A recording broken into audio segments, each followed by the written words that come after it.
Muito boa noite, segunda-feira, 16 de junho de 2025, começando mais um Cartas na Mesa, hoje com praticamente 2 blocos. Vamos falar tudo sobre Brasil, primeiramente, recapitular o que aconteceu na semana passada, essa confusão, manda prender, manda soltar, delação de Cid aí sendo questionada por muitas pessoas, e para isso teremos um grande especialista, André Marcilli, estará conosco para falar sobre esses assuntos. Depois, num segundo bloco, falaremos sobre a questão da guerra lá em Israel, Israel versus Irã, neste momento, um momento tenso da política internacional, e vamos falar tudo sobre esse assunto também com outro especialista, que é o Alexandre Ostroviec, que já esteve aqui com a gente num outro momento, quando houve aqueles primeiros ataques do Hamas a Israel, e hoje volta para falar conosco sobre esse momento aí muito importante lá no Oriente Médio.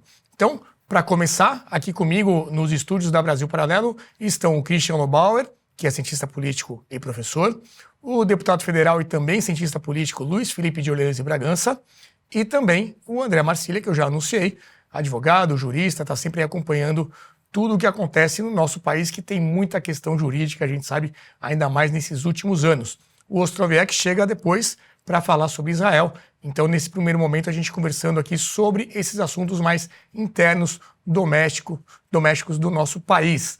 E aí vamos trazer logo a capa da revista Veja, que chamou bastante atenção no final da semana passada, com o Mauro Cid e a manchete: ele mentiu.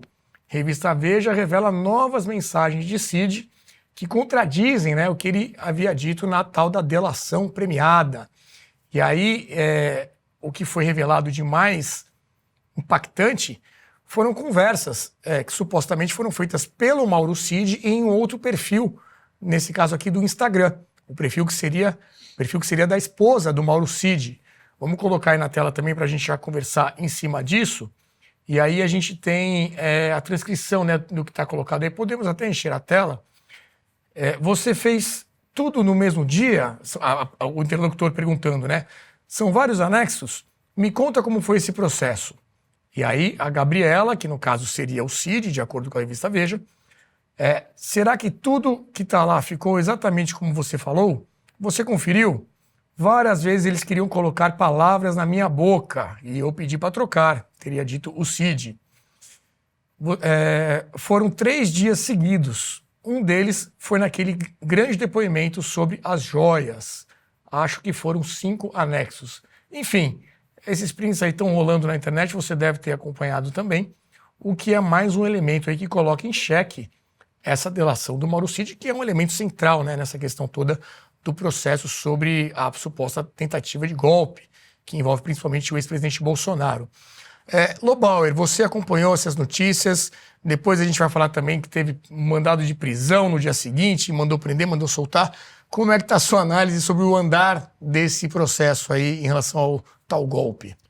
Eu acompanhei não com muita atenção, porque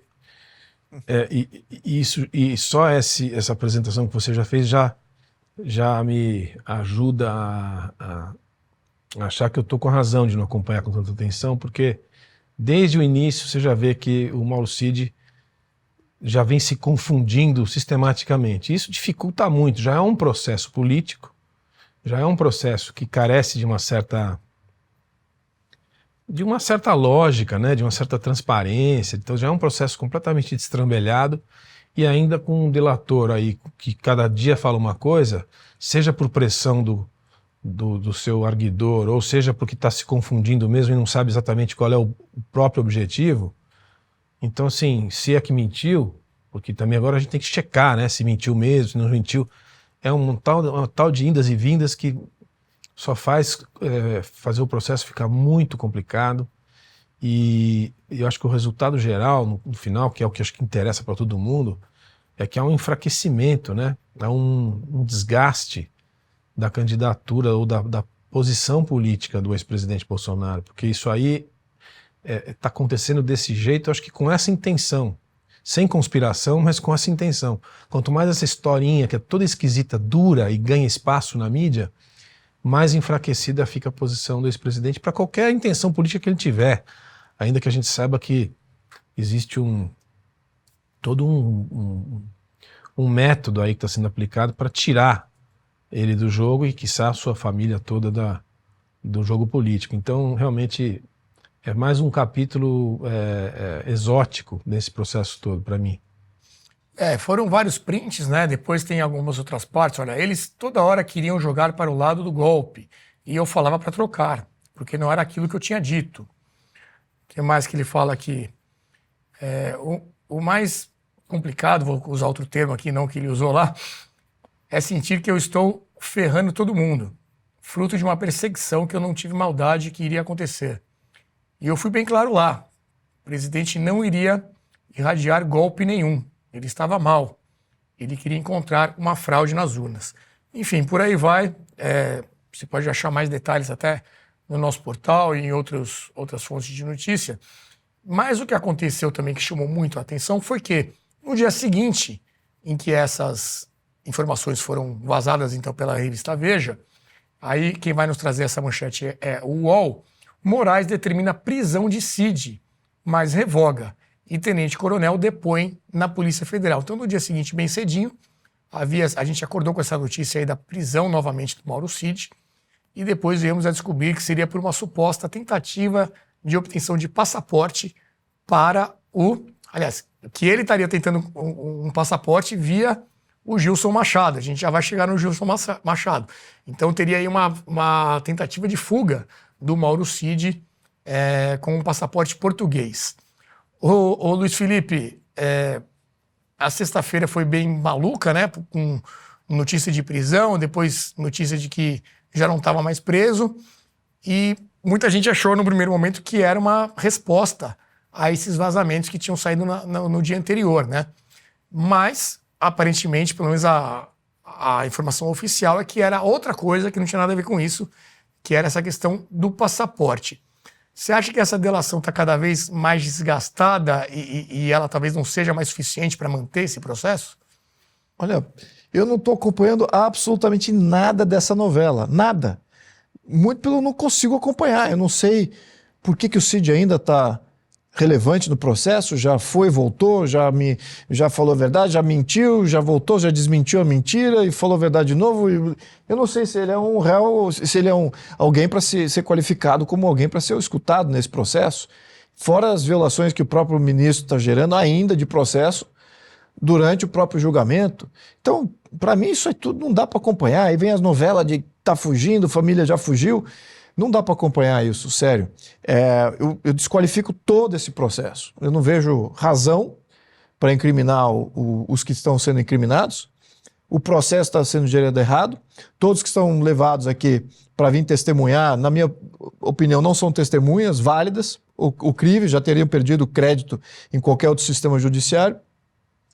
Por que a opinião pública está ainda prestando atenção e validando isso? Eu acho que deveria desvalidar completamente tudo isso. Né? Eu acho que eles têm preocupação em ver qual que vai ser o resultado, porque aparentemente já querem dar o resultado, mas estão só fazendo aquela farsa de julgamento para eventualmente lograr ali um pronunciamento dando o resultado final baseado em seja lá qual for a lógica do momento. Mas é isso que não dá para a gente acompanhar. Eu não sei qual é o fio da meada aqui para dizer em que estágio estamos. Então, para ter uma noção aí do vai e vem dessas informações, a gente tem um print aqui da CNN Brasil. Na verdade, são dois prints que a gente juntou, né? E aí a primeira manchete é: agora, Mauro Cid é preso. E embaixo está lá: agora, STF revoga a prisão de Mauro Cid. A diferença dessas duas imagens é de 11 minutos. Tem ali, a gente circulou o reloginho da emissora.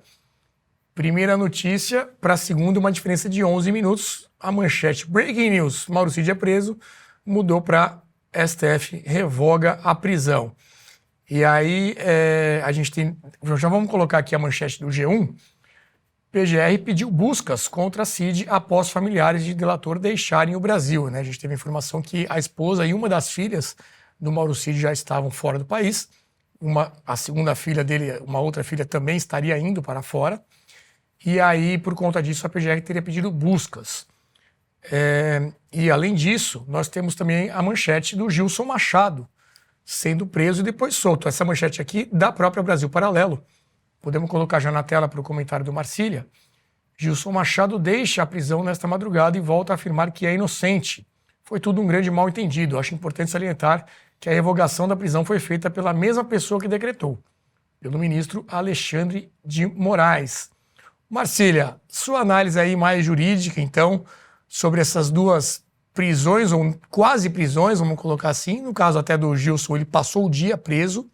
E um detalhe importante que muita gente chamou a atenção, teve o seu telefone celular apreendido. E aí há quem diga que essa, na verdade, era a intenção para poder, de repente, achar alguma coisa. Faz sentido ou é teoria da conspiração?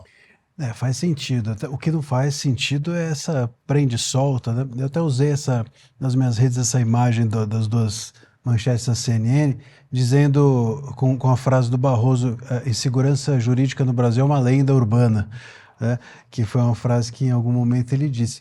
E a gente vê que não, né? A gente está permeado por isso o tempo todo. Esse processo, a gente precisa entender que ele é um processo político, como bem dissemos aqui. E todo processo político, ele se diferencia do jurídico por uma única razão. O jurídico ele começa do início para o fim, o político ele começa do fim para o início. O fim aqui é todo mundo condenado, e aí a gente vai caminhando para trás para justificar a condenação. E aí dentro desse cenário, a gente precisa entender esses movimentos todos um pouco rocambolescos, justamente pelo fato de que eles precisam, de alguma forma, sedimentar a necessidade de que essas pessoas sejam culpadas. Me parece que é isso que fica muito estranho no dia a dia e nos fatos. Se a gente pegar, por exemplo, o CID ele é o único hoje, dentro de todos os interrogados, todas as testemunhas, todo mundo que foi ouvido, o CID ele é o único que diz que a minuta era uma minuta do golpe, ele é o único que diz que o Felipe Martins estava na reunião, e ele é o único que diz que essa minuta ela era uma minuta que pretendia alterar a realidade democrática do país. Todos os demais disseram que existia uma minuta não assinada que era para um estado de sítio. O estado de sítio está na Constituição, isso não pode ser visto como um golpe, senão nossa Constituição é criminosa. Todos os demais disseram que o Felipe Martins não estava lá, apenas o CID estava lá, e que essa reunião era uma reunião de desabafo, era uma reunião, era um converscote ali, enfim, uma troca de Conversa de bar, eles usaram até conversa de bar, com salgadinho e guaraná, até o próprio ministro Moraes brinca com essa situação. Então o CID ele é o único que põe de pé fatos que criminalizam aquelas pessoas, tal qual a imputação da PGR. Por isso a importância dele. Quando ele mente, e assim, independente dessa matéria da Veja, ele a todo momento dizia que não sabia, que estava em dúvida e etc, etc.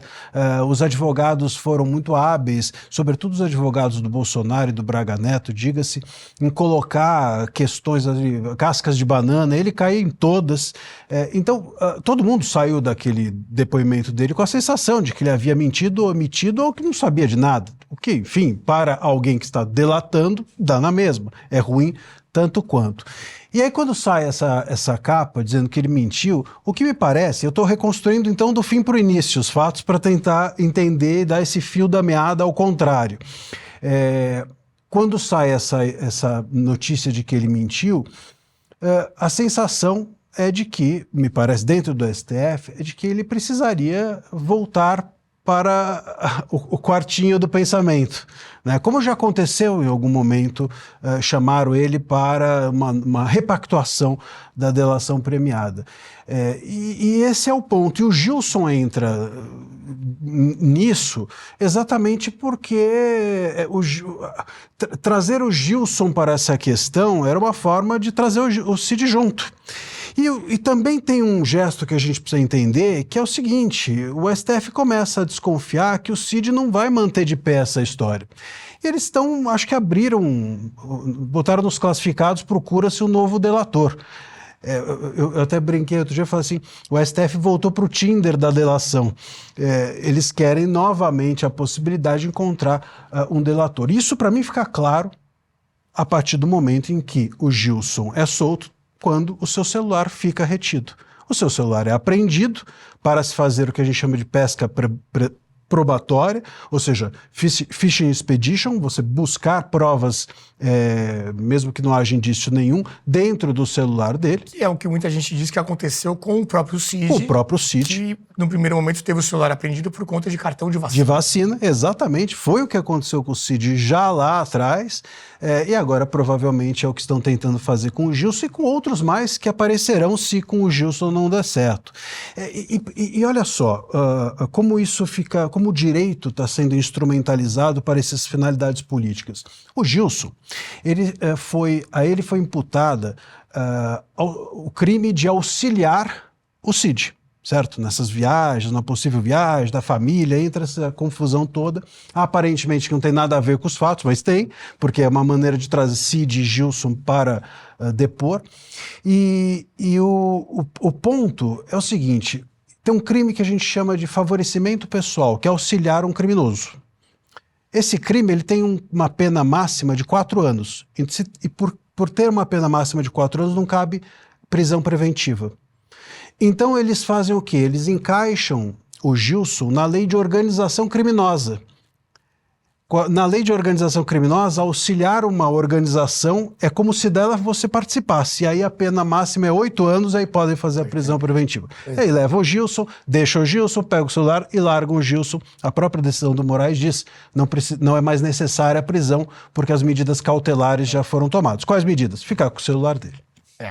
E o Gilson Machado, que foi ministro, né, do governo Bolsonaro, ministro do Turismo, se não me engano, e que, segundo essa investigação então, da Polícia Federal, estaria tentando conseguir um passaporte para o Cid, que poderia, então, com esse passaporte português, fugir do país. E cabe dizer também que no dia seguinte, a própria defesa do Mauro Cid novamente negou a autoria dessas mensagens, disse que não era dele, e aí a Veja, então, publicou novas imagens mostrando até uma selfie do Cid nesse perfil Gabriela, né, que seria da esposa dele, e outras mensagens a mais.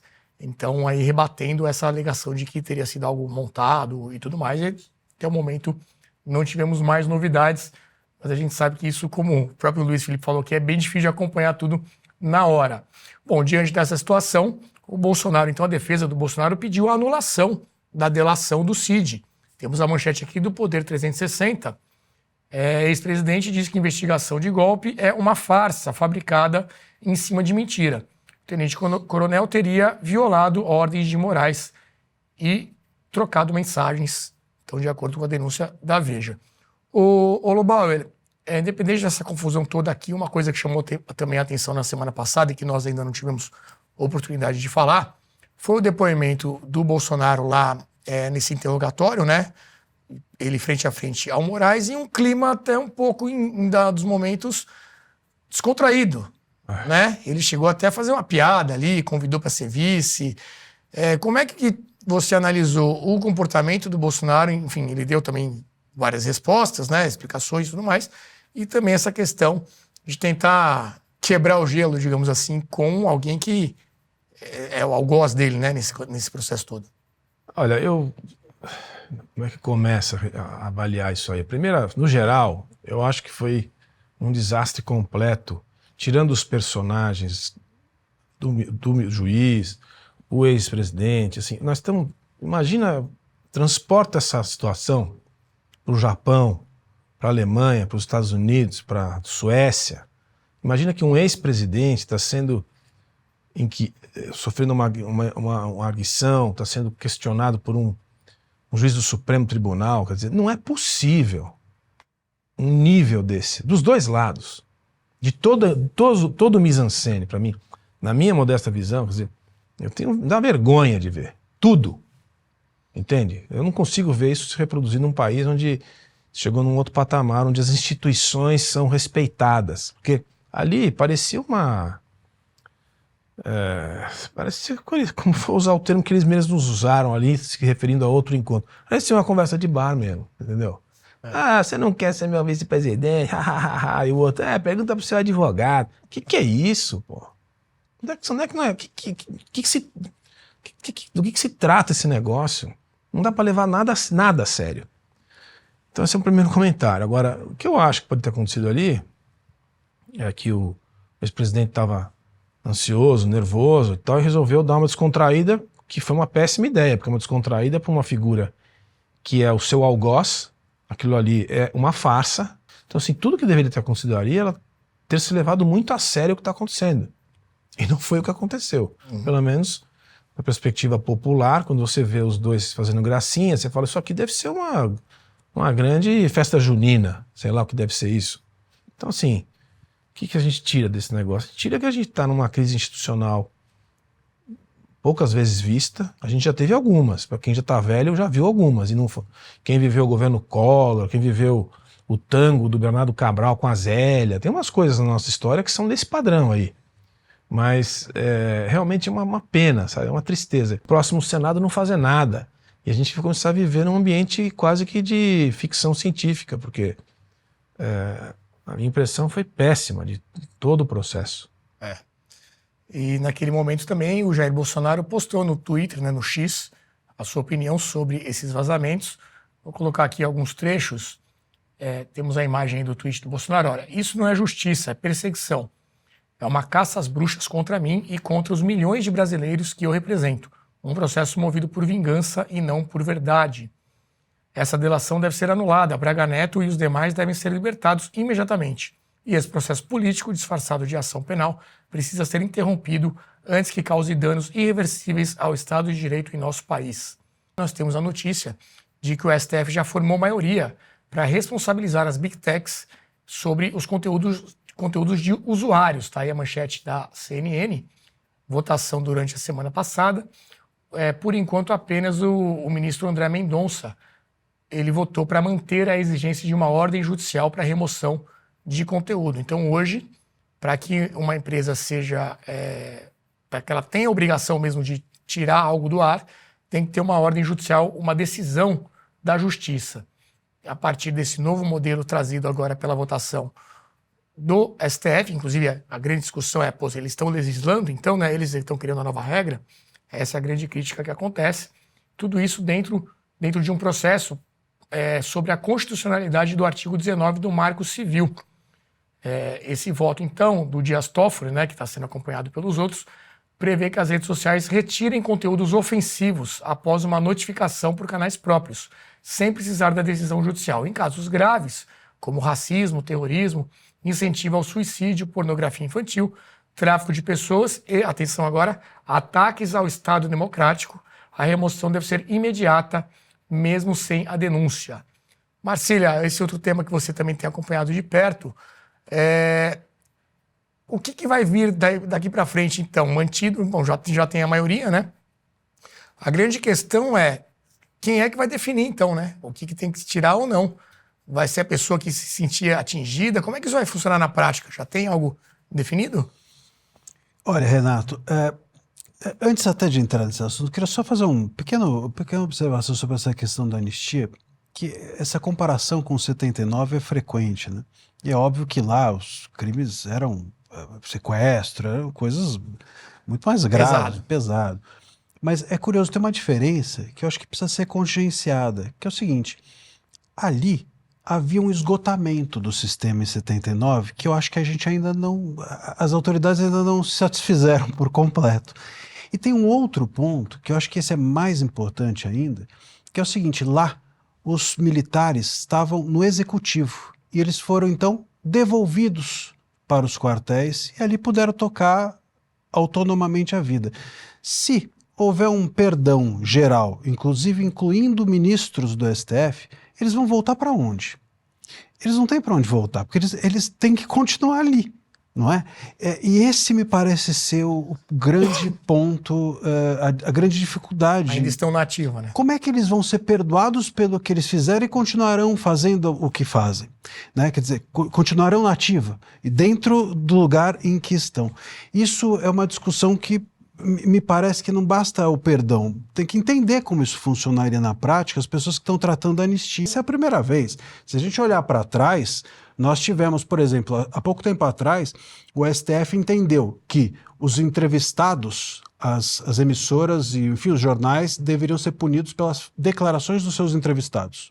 Bom, sabidamente falsas. Sabidamente falsas. E o sabidamente falsas veio também depois de uma discussão gerada. Inclusive, na primeira versão, até ao vivo, até em programas ao vivo isso entraria.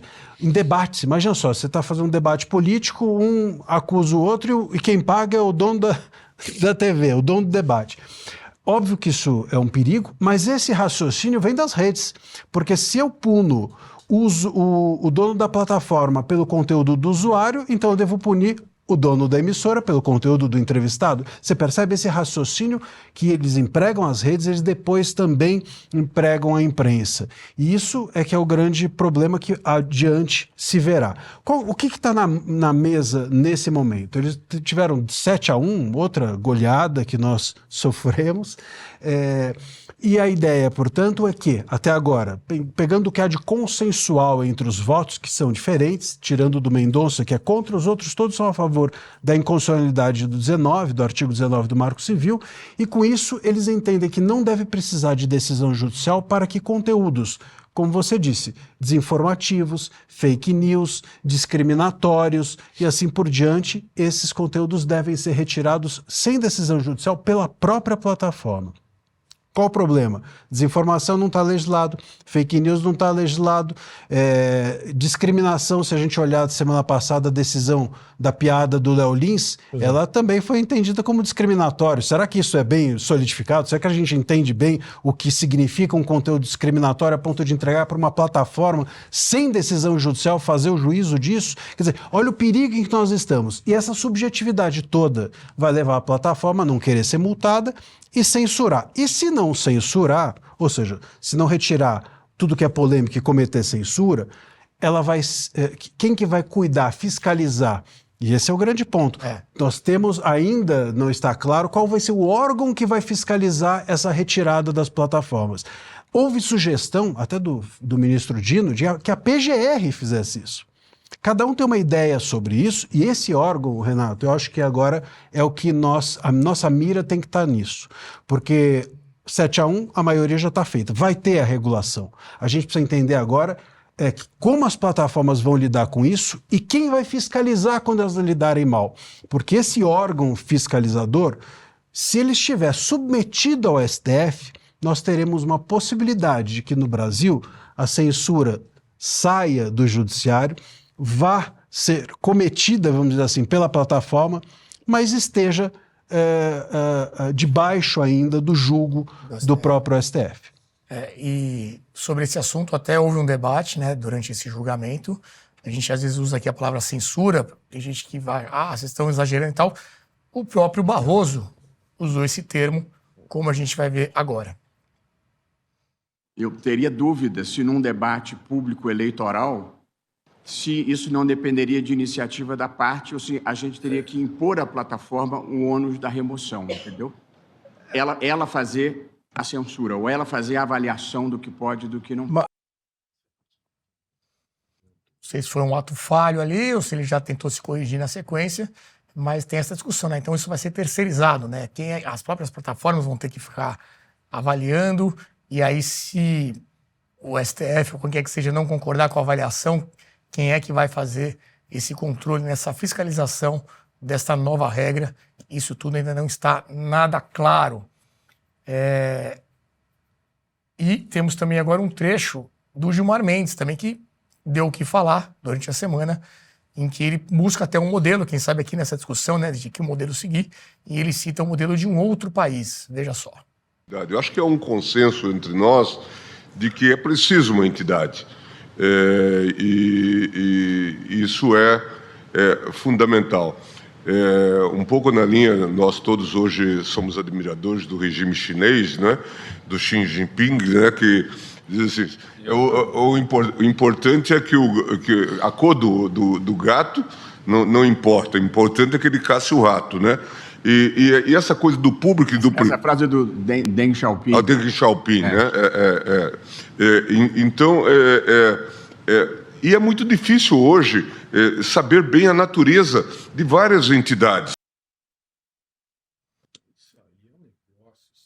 essa passagem é um negócio, Renato.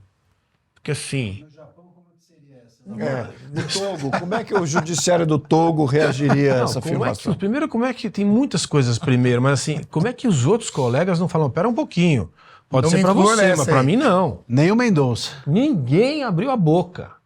Como que pode isso? Não, somos muito admiradores do regime chinês, então vamos esclarecer para quem está desavisado que o regime chinês é um partido, é um regime de um partido só, é uma ditadura, tá certo? É um país que lá a sua história, o seu crescimento extraordinário, tudo certo. Mas você dizer no Supremo Tribunal Federal do Brasil, que está tentando institucionalizar a sua democracia há quase 40 anos, com dificuldade, dizer, depois de todo esse período que somos admiradores do regime chinês, que precisamos de um regime regulador das redes, tomando como exemplo o regime chinês, E ele usa a palavra abria regime, né? boca. Regime chinês, ou Não, é um seja, negócio... Ainda cito o Deng Xiaoping numa conjuntura completamente diferente, se referindo a uma outra coisa que não é nada disso. É um negócio surreal, assim. Você fala, não é possível que isso está acontecendo. Assim, é uma coisa de ficção. De novo, mais uma ficção. A gente está vivendo numa ficção. É Gabriel Garcia Marques, versão Tupiniquim. realismo fantástico do Piniquim, exato. que beleza. Bom, um outro assunto também que está nesse contexto todo é a tentativa agora de prender a Carla Zambelli, deputada mais votada do país, está na Itália, exilada, né? Ela teve uma condenação aí de 10 anos por uma invasão do sistema do CNJ, um hacker emitiu um mandado de prisão assinado pelo Alexandre de Moraes contra o Alexandre de Moraes, e aí, segundo o julgamento, a Zambelli estaria envolvida nisso, teria pago o hacker para fazer isso.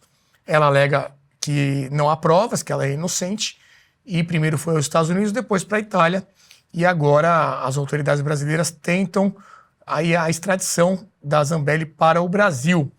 Temos aqui a notícia do Globo, a polícia italiana já sabe onde está a Carla Zambelli, e agora depende mesmo dessa questão das autoridades italianas para que essa extradição aconteça ou não, para ter essa decisão, né? Recentemente a gente já teve casos de governos que negaram extradições. A Espanha, por exemplo, negou a extradição do Oswaldo Eustáquio, jornalista, e também os Estados Unidos negaram do Alan dos Santos, que está lá nos Estados Unidos. O Hugo Mota, né, que no primeiro momento havia dito que cumpriria toda a ordem do STF, de inclusive cassar o mandato da Carla Zambelli, acabou recuando e vai colocar para votação do plenário em relação à cassação da Zambelli. Depois ele disse que foi mal entendido, porque a decisão não era muito clara, ainda não envolvia a questão da prisão e da cassação, e que, na verdade, ele vai seguir o que diz lá o regimento e vai colocar isso em votação. E aí teve até uma manchete de agora há pouco, né, que o Marcília comentou com a gente, que chama a atenção, que a Folha de São Paulo deu a seguinte manchete, né? Hugo Mota cede à pressão de deputados e amplia conflito com o governo Lula e STF após lua de mel.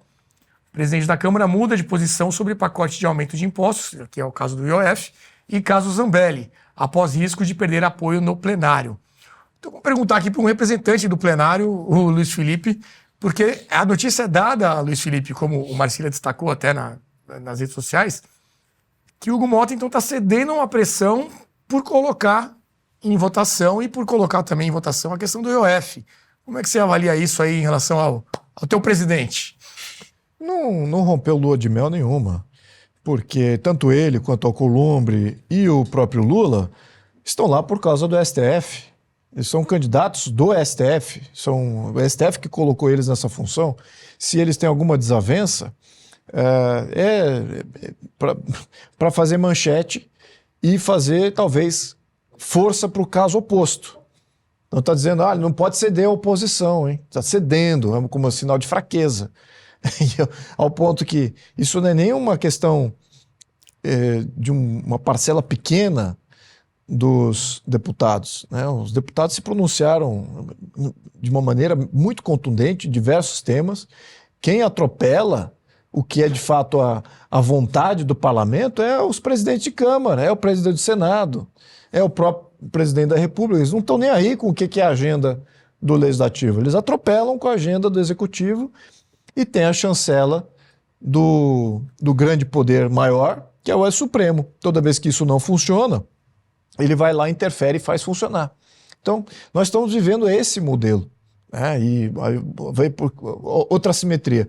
Por que a Zambelli e não outros 2 deputados que eu já mencionei no programa passado, que já deveriam estar passíveis de cassação, um que fez agressão e o outro que é réu confesso de ter desviado dinheiro público, roubado praticamente. Como fazer o parlamento funcionar de verdade? Muito pelo contrário.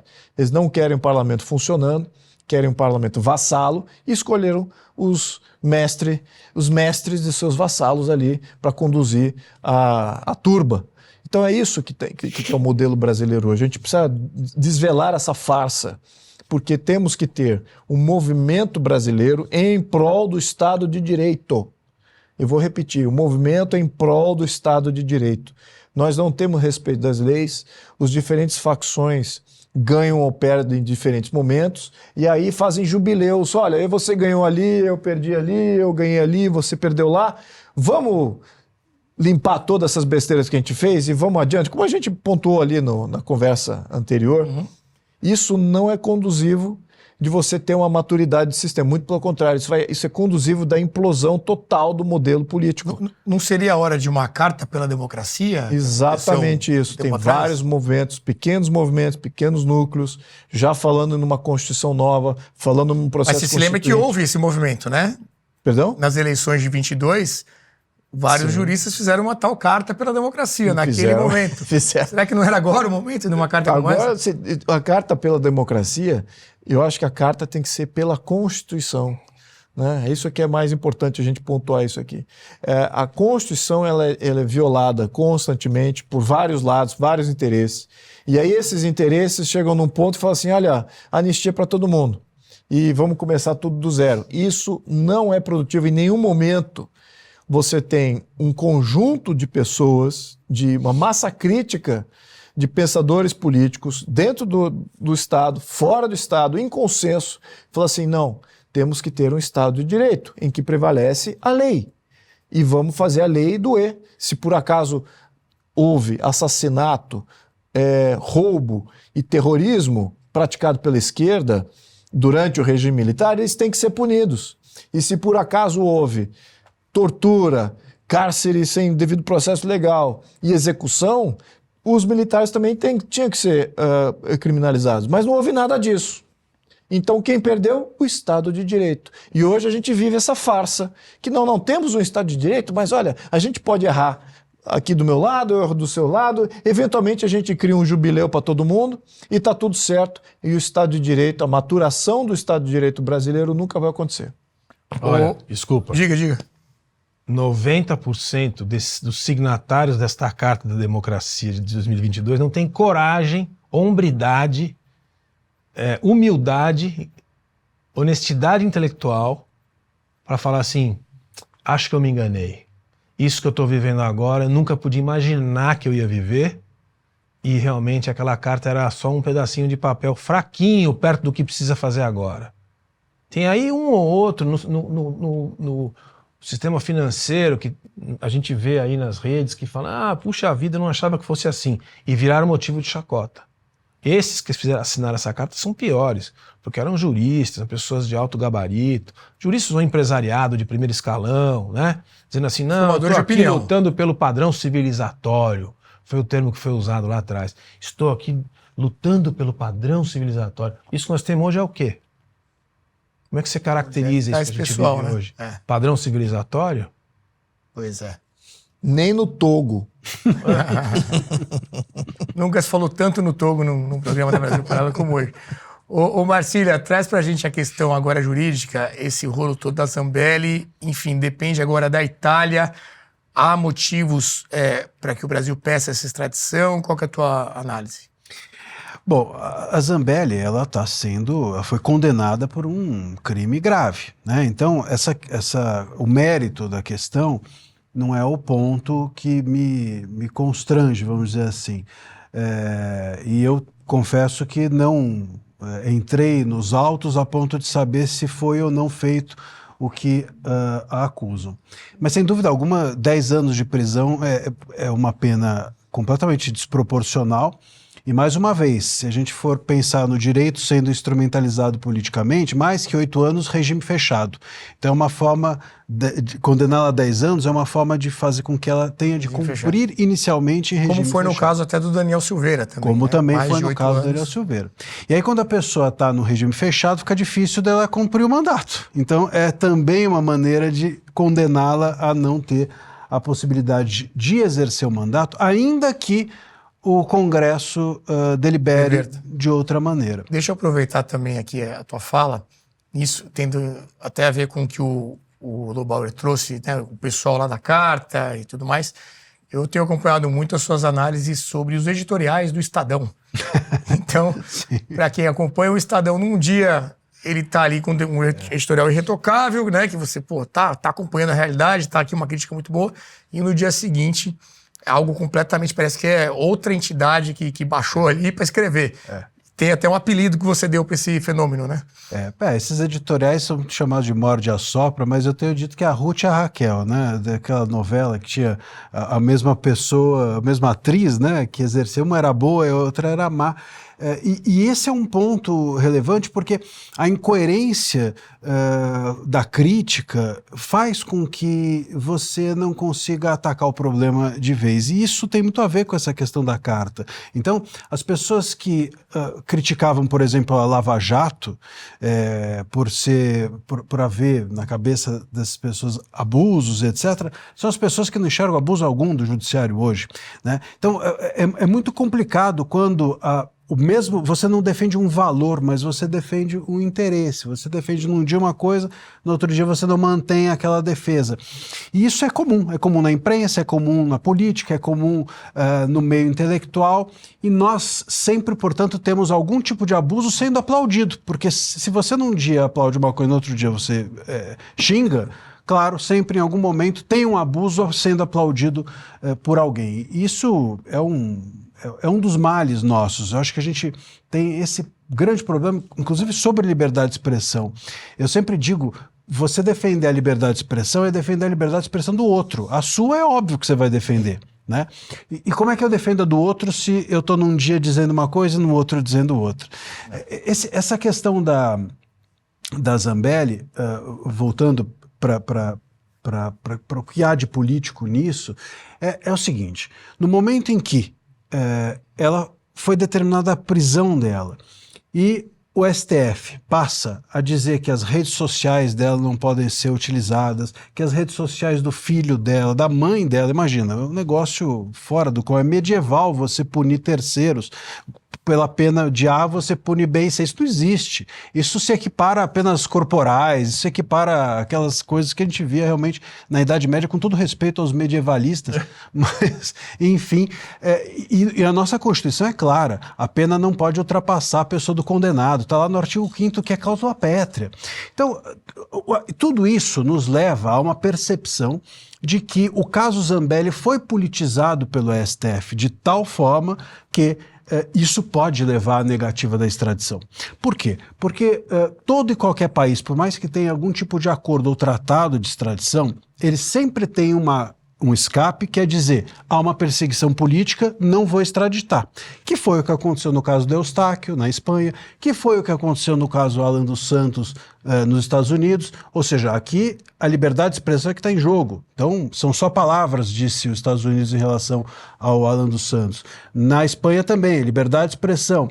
E aqui eles podem, muito bem, a Itália pode dizer, não importa o que houve na condenação de mérito, não entro nisso, mas o que vocês fizeram a partir de então é político e eu não vou compactuar com isso. Então é possível sim a extradição ser negada com base no que, não na condenação, mas no que foi feito depois dessa condenação. E só rapidamente, o Mota, essa questão dele ceder à pressão, veja, a tal pressão que ele cedeu para levar o caso Zambelli ao plenário, só para a gente entender em que pé nós estamos. Isso está na Constituição.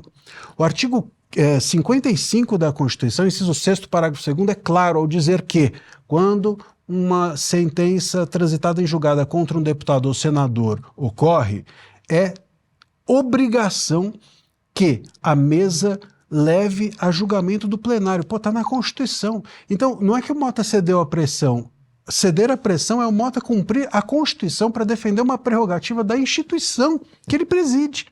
Olha em que lugar que nós nos colocamos do ponto de vista da política utilizada para uma finalidade que não é saudável.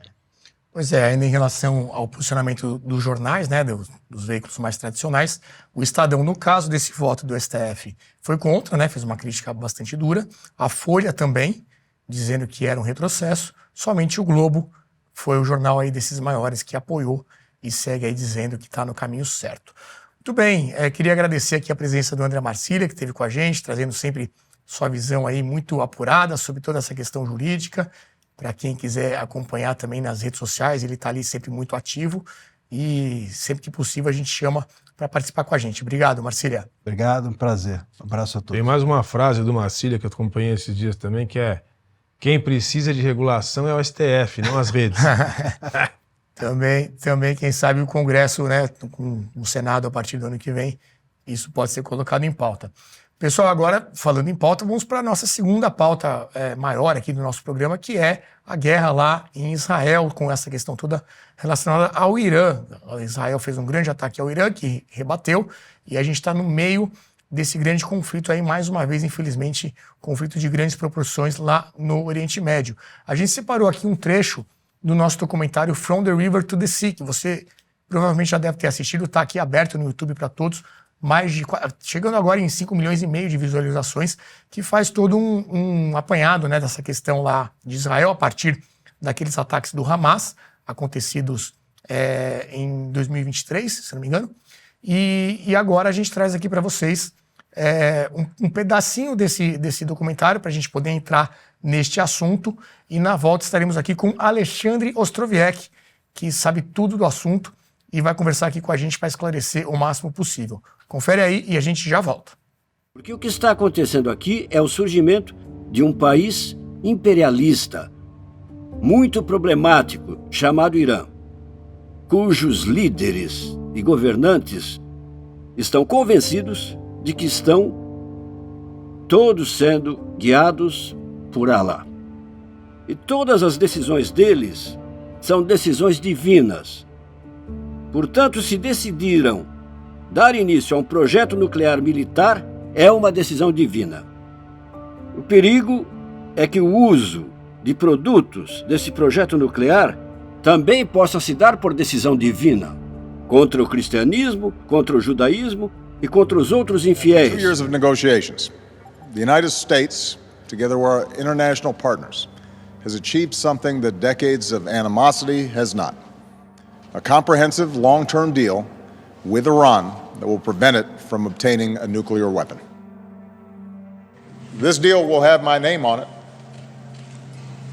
so nobody has a bigger personal stake in making sure that it delivers on its promise. And if they try to cheat, we will immediately know about it and sanctions snap back on. Ele possibilitou que o Irã desenvolvesse armas nucleares no estado crítico de enriquecimento, esperando que os iranianos completassem todo o processo de enriquecimento. E ele continua afirmando que é muito cedo, muito cedo. Opa, tarde demais. Tá bem? Essa foi a postura dele com o Irã. Iran's rulers promised to destroy my country, murder my people. And the response from this body, the response from nearly every one of the governments represented here, has been absolutely nothing. Utter silence. Deafening silence. Perhaps you can understand why Israel is not joining you in celebrating this deal.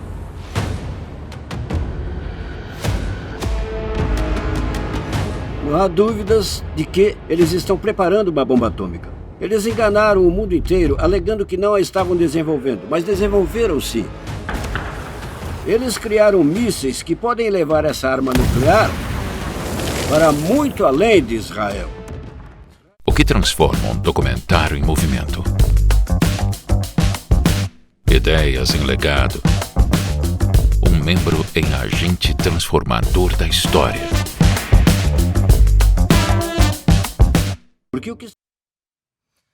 Tá aí um pequeno trecho aí do nosso documentário From the River to the Sea, para você ter uma ideia global, e tem um trecho até bem mais longo sobre o Irã, exclusivamente sobre o Irã, como é que o Irã se tornou aí esse centro, né, do terrorismo. Tem vários depoimentos sobre isso.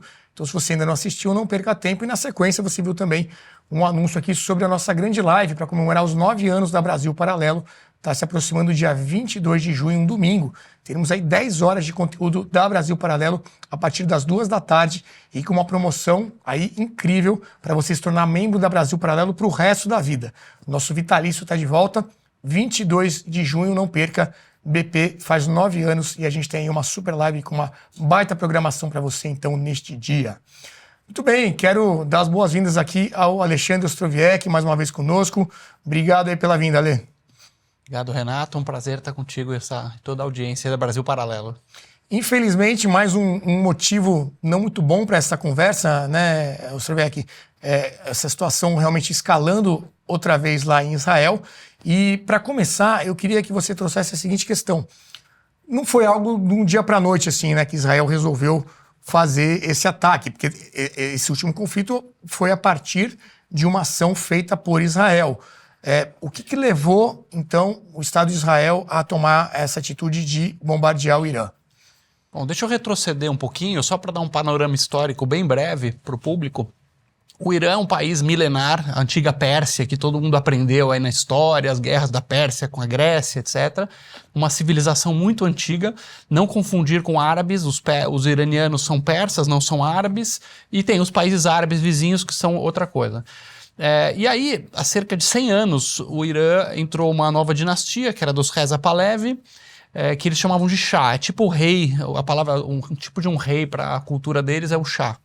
No ano de 79, como o Shah ele queria modernizar muito o país, ele acabou ofendendo ou incomodando as autoridades religiosas islâmicas, ocorre um golpe de Estado e os ayatolás, que são os líderes religiosos do Irã, tomam o poder. Ayatollah Khomeini em 79, depois tem guerra com o Iraque, etc. Essa é a Revolução Iraniana. A tal da Revolução Iraniana. Até 79, Israel e Irã tinham boas relações. O Shah era um admirador de Israel, queria modernizar, ele queria dar direitos iguais para as mulheres no país dele. Só que a revolução vem e desfaz tudo isso e aí declara sua hostilidade aberta a Israel. Desde 79, apesar de não ter fronteira os dois países, o Irã vem declarando a sua vontade de destruir Israel. Isso veio com o Ayatollah Khomeini, que foi o primeiro, depois você teve um Shah, um outro que começou a abrir um pouquinho, depois veio o Ahmadinejad, que foi mais radical, enfim. Não mudou esse desejo, e há muitos anos que o Irã vem buscando abertamente, quer dizer, ele fala que não, mas todos os indícios mostram que ele vem buscando uma bomba atômica. E tem trabalhado o seu programa nuclear, enganando as potências ocidentais, enganando a Agência de Energia Elétrica, a energia atômica da ONU, até um ponto em que, segundo a inteligência israelense, o Irã estaria agora muito perto de ter a bomba atômica.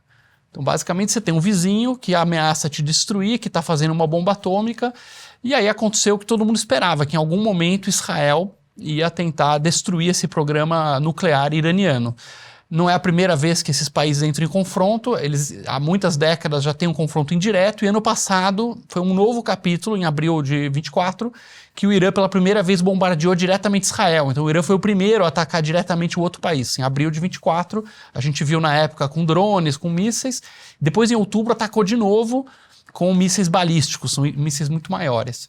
Então esse é o panorama, Israel, basicamente Irã querendo fazer uma bomba atômica e Israel não querendo que o Irã tenha bomba atômica. Esse é o resumo da ópera no momento. E aí vem o ataque, então, agora de Israel, justamente então, para frear esse processo aí de desenvolvimento da bomba. Exatamente, é um ataque bastante sofisticado, envolveu praticamente toda a Força Aérea Israelense, mirando exclusivamente pontos do regime, de apoio do regime, especialmente os pontos de produção de armas atômicas. Então, fábrica de mísseis, enriquecimento de urânio, mirando cientistas nucleares iranianos, mirando os altos comandantes das forças revolucionárias do Irã. que é um outro ponto interessante, não misturar as forças revolucionárias com o exército iraniano. São duas entidades separadas. Isso. Perfeito. Vamos colocar então aqui no ar uma lista de autoridades, né, do Irã que foram, segundo o governo de Israel e até o próprio autoridade lá do Irã, que confirmaram essas informações de que foram mortos nesses ataques. Como o Ostrovec disse, são bastante precisos, né? Eles vão atrás da pessoa realmente que querem pegar. Então, eu vi até uma foto, vocês devem ter visto também, de um míssil que teria entrado assim no quarto onde estava a pessoa, não é isso, Ale? Janela de um prédio. É janela do prédio, pega a pessoa dentro do quarto. Então, essa é também uma outra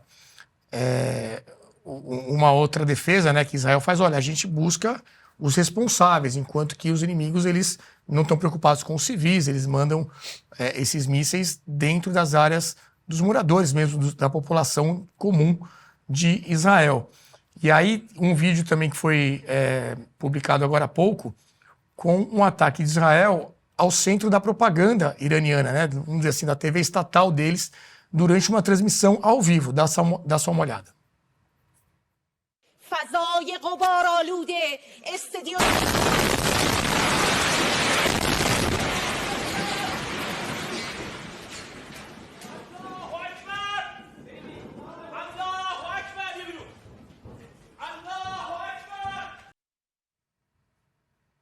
Essa imagem apareceu agora à tarde aqui nas redes sociais, foi confirmada. Então, essa é a situação. Lobauer, como é que você tem acompanhado esse conflito? Se quiser também aproveitar o Ostrovec, fazer alguma pergunta. Não, primeiro, eu acho que o Alexandre fez um resumo muito bom, muito rápido, em muito pouco tempo, um geral muito bom. É muito importante essas referências, para quem não acompanha com muita atenção, essa referência de que o Irã tem uma história milenar, de que são persas e não são árabes, que tem, até 1979, tinha uma relação muito próxima com Israel, que, portanto, a explicação desse fenômeno é recente, historicamente recente, né? Tem aí pouco menos de 50 anos, e nesse período de 79 para cá, é sistemática a verbalização, né, em documento, em discurso, da ideia iraniana de se exterminar o Estado de Israel. Então isso é uma coisa que não é de hoje nem de ontem. Faz todo esse período que eles afirmam sistematicamente que tem que exterminar, aniquilar, transformar em cinza, né? E mais recentemente, acho que para agregar também o que o Alexandre colocou, é que o 7 de outubro, né, de 23, também tem nos remete ao apoio histórico e sistemático que os iranianos dão ao Hezbollah no Líbano, também ao Hamas, embora o Hamas seja sunita, é uma aliança conveniente para os iranianos, ainda mais nessa passagem mais recente, de apoiando e prestigiando o Hamas por degolar crianças e nenês né? E por matar crianças e mulheres, e os Houthis no Iêmen também, que fazem parte desse círculo, vamos dizer, círculo de fogo, um círculo de aliados xiitas ou aliados convenientes para essa ação, não só contra o Israel, mas contra os sunitas, né? O regime iraniano é uma teocracia, é o único regime importante do mundo que é um país que a casta religiosa também é dona do regime político, né?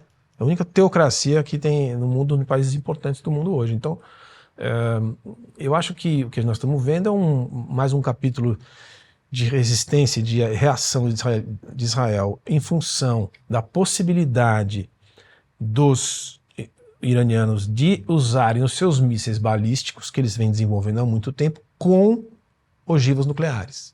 Quer dizer, porque que eles já usaram e têm essa capacidade, e tem inclusive produção nacional, né, ou produção com importação de peças, equipamentos de outros países que são mais ou menos aliados ou colaboram com o Irã nessa capacidade de armação bélica, mas eles ainda não conseguiram transformar esses mísseis em mísseis nucleares. Então, assim, é disso que nós estamos falando. E Israel, pela sua sobrevivência, pelo seu interesse vital, está tomando essas decisões, essas ações, aquilo que eles fizeram é muito impressionante, como eles pegam os indivíduos, tanto que fizeram isso também com o Hamas, né? A gente viu ano passado como acho que eles eliminaram algumas dezenas de lideranças de ponta do Hamas.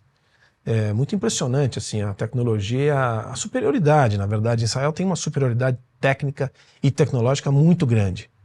Por outro lado, é um país muito pequeno, a população civil é que paga, e nós estamos vendo aí a reação do regime iraniano. Se me permite mais uma coisa também interessante, é o seguinte: há muito tempo que se pensa, e aí até eu queria ouvir também o Alexandre, se tiver opinião sobre isso, na possibilidade da queda do regime iraniano, porque já foram algumas passagens nos últimos, eu diria, 15 anos, de tentativas nacionais do próprio povo iraniano, que é um povo muito jovem, mais de 80% da população nasceu depois de 79, e não conhece outro regime que não seja esse. Mas já existem muitas manifestações civis, que foram todas reprimidas de forma muito violenta, cada vez mais violenta pelo regime iraniano, que indicam que em algum momento pode ruir esse regime. Eu acho que é aí que talvez entre, também queria ouvir o Alexandre sobre isso, um pouco a posição do governo americano, que manifesta indiretamente não estar envolvido com esse processo, mas tem um interesse grande, acho que para o Oriente Médio inteiro, e para o mundo até, que esse regime chegasse ao fim, né? O regime dos ayatollahs, que eles entrassem no processo de transição, seria saudável para o Irã, para o Oriente Médio e para o mundo, né? Logo que os primeiros ataques foram feitos, o presidente dos Estados Unidos, Donald Trump, se pronunciou através da sua rede social. Ele disse o seguinte, temos aí o print, ele que fala na rede Truth, né, que é de propriedade do próprio Trump, já traduzindo aqui: olha, os Estados Unidos não tiveram nada a ver com o ataque ao Irã nesta noite. Se formos atacados de qualquer forma, maneira ou tipo pelo Irã, toda a força e poder das Forças Armadas dos Estados Unidos cairão sobre vocês em um nível nunca antes visto. No entanto, podemos facilmente fechar um acordo entre Irã e Israel e acabar com esse conflito sangrento.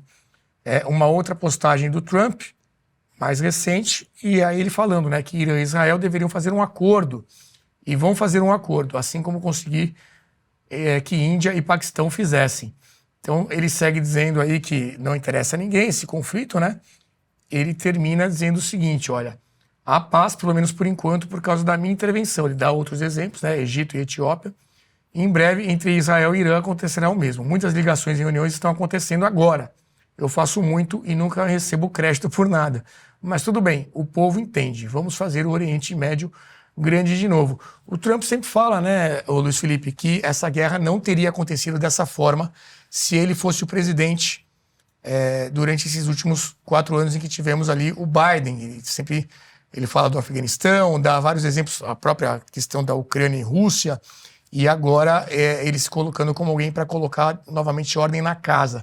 Você acha que ele vai conseguir? Você acha que ele tem razão em dizer que a administração Biden deixou o mundo menos seguro? Absolutamente sim. O governo Biden, ou ele foi omisso, ou ele foi ativo em fragilizar os próprios interesses norte-americanos. Não é do interesse norte-americano de deixar o Oriente Médio em ebulição, com alta instabilidade e conflito interestadual dos países que ali estão. Muito pelo contrário, né? A pacificação é necessária para você manter a ordem mundial, que é ainda calcada no petróleo, e que boa parte desse petróleo passa por aquela região, vem daquela região, e isso, você gerando estabilidade ali, você gera estabilidade no mundo todo.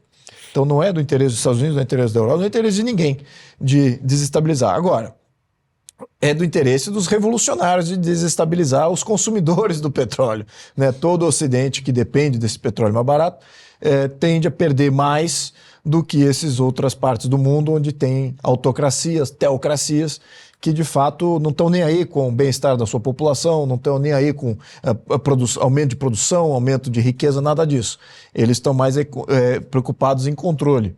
Mas o que é importante a gente pontuar é um detalhe que muitas vezes escapa aqui o debate.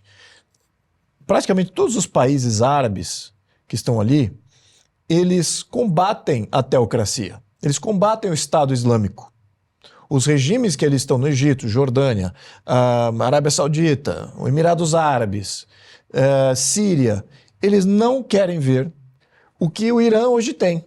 que é um Estado islâmico, é um Estado liderado pela teocracia. Não é atolado da vida que cria lá toda a sua lei da Sharia e impõe isso na população. Então, é importante ver essa dinâmica, porque você está vendo muitos iranianos que também não querem mais o Estado Islâmico. Então, fazer essa separação, né? Fartos, a gente viu diversos vídeos, não é de hoje, diversos vídeos que são comunicados de como eles estão insatisfeitos com a teocracia, insatisfeitos com o Estado Islâmico, não querem isso para o seu país. E os demais países árabes, aí, lembrando que o persa não é árabe, né? Tem uma distinção aí muito grande e milenar, né? Até de migração e DNA, é diferente, língua é diferente, tudo é diferente. Mas, de qualquer maneira, em termos de fé, eles compartilham da mesma base de fé. O Irã evoluiu para essa teocracia, e desde essa evolução, um país que era rico, era promissor, tem uma população vastíssima, uma cultura profunda e rica, ele entra numa mesmice que a gente percebeu também em outros países, em países árabes, como eles decaíram depois que o islamismo começou a tomar conta do governo, do ethos. Isso, a gente tem que olhar isso com muito rigor, porque exatamente esse é o desafio das civilizações nesse milênio. A gente vai combater isso nesse milênio. Como lidar com esse tipo de ascensão, que tem sido uma constante desde o ano 700, né, quando o islamismo começa na região, desde a fé islâmica tomar toda a região, desde aquela época até agora, a ascensão tem sido contínua. Então, peraí, então estamos aqui no Ocidente olhando uma ascensão sem nenhum freio, porque poucos ousam a discutir isso, né? Mas a verdade é essa, até os árabes têm interesse de ver o islamismo sendo contido para que ele não tome em conta do Estado e não gere prejuízos como a gente está vendo agora. É uma situação de instabilidade muito profunda. Agora, se você não tem um movimento interno forte, capaz de debelar, né, e eu acho que nas leituras aqui, ao menos do que eu recebi de leitura de cientistas políticos da região, é que, sim, existe uma base muito grande de pessoas insatisfeitas que não são islâmicas dentro do Irã, até optaram pelo ateísmo, não seguem de fato a religião, têm que seguir as normas que são impostas pelo Estado, que são normas religiosas, mas eles não seguem a religião, mas isso ainda não é majoritário e não é ativo, está meio que acuado. Ainda existe uma base de apoio que é minoritária, mas ela é ativa, organizada e focada. Então você veja como ainda a gente tem um problema aí grave de internamente não ter esse reflexo para que possa fazer essa substituição. No caso do Irã, se por acaso houver a queda do regime, que eu acho que muitos esperam isso, até já vi pronunciamentos dos descendentes do Reza Pahlavi, que era o rei até 1979, os filhos dele e tudo mais, até vi vinculações como sendo uma possibilidade, essa mudança de regime. Eu ainda não vejo essa mobilização interna e o consenso em torno disso, mas que a discussão já está sendo colocada, sim. O importante é a gente ver, temos que ter uma saída para todas essas autocracias, e a maioria delas, aí no Oriente Médio, infelizmente, elas têm esse problema. Se a gente sai com o autocrata que está lá, outra versão que possa entrar é o Estado Islâmico que está mais organizado para assumir o poder. É o dia seguinte, novamente, né? A grande questão, como a gente falou aqui na pauta anterior. E olha só, segundo a CNN, a Rússia estaria pronta para mediar, então, esse conflito entre Israel e Irã. Moscou afirmou na semana passada ser capaz de remover urânio altamente enriquecido do Irã e convertê-lo em combustível para reatores civis, como forma de acalmar a crise no Oriente Médio. A questão aqui do urânio tem tudo a ver com a bomba atômica, né, a bomba nuclear, que supostamente o Irã estaria aí pronto para lançar contra os seus inimigos, obviamente Israel. Alexandre Ostroviec, me diga uma coisa, existe algo claro definido por parte de Israel que seria que o objetivo a ser alcançado neste momento para falar, bom, conseguimos então resolver a situação? O que é a queda desse regime? Tem algo concreto em relação a isso ou não? Então, a analogia que muitos israelenses estão fazendo, que acho que dá para entender melhor a sensação em Israel, é a seguinte.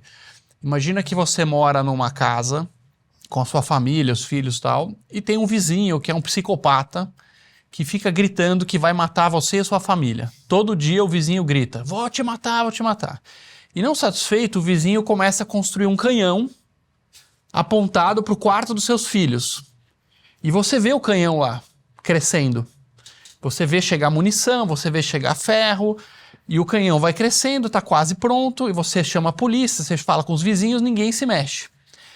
Em algum momento você tem como opção ou acreditar no vizinho e falar, cara, esse cara vai atirar o canhão, e você vai lá e destrói o canhão, ou você paga para ver e coloca a vida da sua família em risco. Então, Israel, vamos lembrar, é um país extremamente pequeno, é do tamanho de Sergipe. Tem lá 10 milhões de habitantes somente, 9 milhões de habitantes, 7 milhões de judeus, 2 milhões de árabes israelenses, que são todos cidadãos. Então, Israel tem como objetivo número 1, declarado há muitos anos já, a destruição do programa nuclear. A pergunta que fica interessante, por que agora? Tem um momento geopolítico interessante do porquê Israel fez isso agora. E se também tem um segundo objetivo, que é a derrubada do regime. Agora, a derrubada do regime, todo mundo em Israel fala muito claramente que isso é um assunto interno do Irã. É extremamente complexo você falar em derrubada de regime, não tem como alguém fazer isso de fora, a menos que vá lá, invada o país, ocupe o país, coisa que é completamente impensável nessa guerra, até porque os países eles não têm nem fronteira um com o outro. Então é um assunto interno. Quanto de apoio que tem, como o Luiz Felipe falou bem, me parece que tem muito apoio à oposição dentro do Irã. A reação ao regime dos ayatollahs tem muito apoio. Senão Israel não ia conseguir fazer todas essas operações terrestres que fez. Não é que tem lá milhares de agentes do Mossad israelenses lá disfarçados fingindo que são iranianos. Isso é impossível de organizar. Você pode ter um ou outro em campo, mas na prática, para tudo isso acontecer, me parece que é muito provável que foi a oposição iraniana que quer se livrar logo dos ayatollahs que está trabalhando com Israel. Outro fato interessante, vocês mostraram a lista de alvos. Tava lá o Salame, né? A pessoa brincou que... Vamos colocar de novo na tela aí. Que é o chefe da IRGC, né, o chefe da Guarda Revolucionária do Irã. Tava lá o comandante da Al-Quds, que é tipo a CIA deles. Tá na tela aí. Esse do meio em cima, o Hossein Salami, ele é o chefe da Guarda Revolucionária. Ele não tem nada a ver com o exército iraniano. São duas entidades militares rivais, inclusive. É uma tropa de elite, assim, né? Uma espécie de SS. Vai. Exatamente, é tipo uma guarda ideológica. Inclusive é o seguinte, o exército iraniano, ele jura lealdade ao território e à Constituição. Já a Guarda Revolucionária, ele jura lealdade ao Ayatollah, que é o líder supremo. Então é o exército pessoal do líder supremo, é o exército dos Ayatollahs. Tem mais ou menos 200 mil soldados ativos e o exército oficial tem quase 400 mil. O exército oficial do Irã praticamente não foi atingido por Israel. E o chefe é o Bagheri, é o que está à direita ali, né? O Bagheri, ele é o Estado-Maior, ele é a conexão dos dois. Ele não é um membro do exército especificamente, ele comanda a conexão entre a Guarda Revolucionária e o exército. Outro que morreu foi o chefe da Al-Quds, que é um braço do exército revolucionário, né? É um braço do IRGC, que faz as operações internacionais de terrorismo. É o chefão do terrorismo. E outro é o responsável pelo programa aeroespacial, que é o cara dos mísseis. Então Israel está mandando um recado muito claro, né, de que o objetivo não é o civil iraniano, não é o exército oficial iraniano, e dando toda a abertura para possivelmente ter uma derrubada do regime. A gente viu na noite de ontem, vi muitas imagens e gravações do público em Teherã gritando morte aos ayatollahs, morte aos ditadores. Quer dizer, existe um caldo de antagonismo a esse regime, e inclusive de simpatia por Israel. Tem muita manifestação em rede social de iranianos falando que, olha, eu não estou feliz que estão bombardeando meu país, claro, mas até o momento entendemos e tomara que isso derrube esses ditadores. É um regime muito fechado. Vamos lembrar que gay no Irã é crime, vai para cadeia. Vamos lembrar que lá tem uma lei que mulheres a partir de 9 anos de idade podem se casar. Então você pode casar uma 9 menina... anos. 9 anos. Porque diz o Alcorão que Maomé se casou com meninas dessa idade, inclusive consumou a relação. 8 anos e 9 meses, se não me engano. Então tá lá, é um preceito sagrado de que a partir de 8 anos e 9 meses, para os mais radicais, não para os muçulmanos moderados, para os radicais, pode casar as meninas. Mulher que sai sem o véu pode apanhar da polícia religiosa. Ano passado uma moça foi espancada até a morte no Irã, em Teherã, próximo ao metrô, porque estava sem véu. Então, esse é o tipo de cultura que a gente vê lá nesse país muito reprimida E se você e, curiosamente, imagens... a esquerda mundial apoia. Passa pano. Esse é que as feministas... Essa é a turma que as feministas estão lá abraçadas, muitas feministas, não uma parte. Não e se você vê as imagens até 79, era um país bem ocidentalizado, né? O pessoal na praia. Super. Nada a ver com isso tudo que você está descrevendo aqui. Você tinha um regime autoritário, não dá para dizer que era uma democracia plena, mas é uma lição da história também, que muitas vezes uma ditadura light, vamos dizer, entre aspas, tá? Porque tinha alguns casos brutais, mas às vezes uma ditadura ela pode ser substituída por uma ditadura muito mais hardcore, muito mais repressiva, se não for tomadas medidas. Muito bem. Posso comentar exatamente nesse último comentário aqui do Alexandre? É o que aconteceu no Primavera Árabe lá no Egito. Eles depuseram o Mubarak, que era um ditador, houve uma grande mobilização social, depuseram o Mubarak, e aí na expectativa de ter a democracia e de ter aquela coisa, renovação do governo, o que aconteceu? Foi eleito um governo de Estado Islâmico. Da Irmandade Muçulmana. Da Irmandade Muçulmana, que eram os mais organizados para assumir o poder. Então eles assumem o poder, e aí o que aconteceu na sequência? Mais mobilização social. Bom, não era isso que a gente queria, não era bem isso. Então, aí o que voltou? Voltou uma nova ditadura. Então estão de novo numa autocracia. Cuba também dá para dizer que aconteceu isso, né? Perdão? Cuba, sai o Fulgêncio. Exatamente, sai o Fulgêncio de volta. Então, esse processo de você sair de uma ditadura e tentar repor com democracia, é raro os exemplos de sucesso. Raríssimo. Ele tinha que já ter tido uma incipiência democrática, uma argamassa democrática anterior. Né? Países que nunca foram democracia. Falaram, agora vocês vão ser uma democracia. Vamos mudar o regime, vai ser uma grande democracia, vai ser tudo... Eu acho que não tem muita chance se você nunca teve esse precedente. No caso do Irã, teve um precedente com o Shah, por incrível que pareça.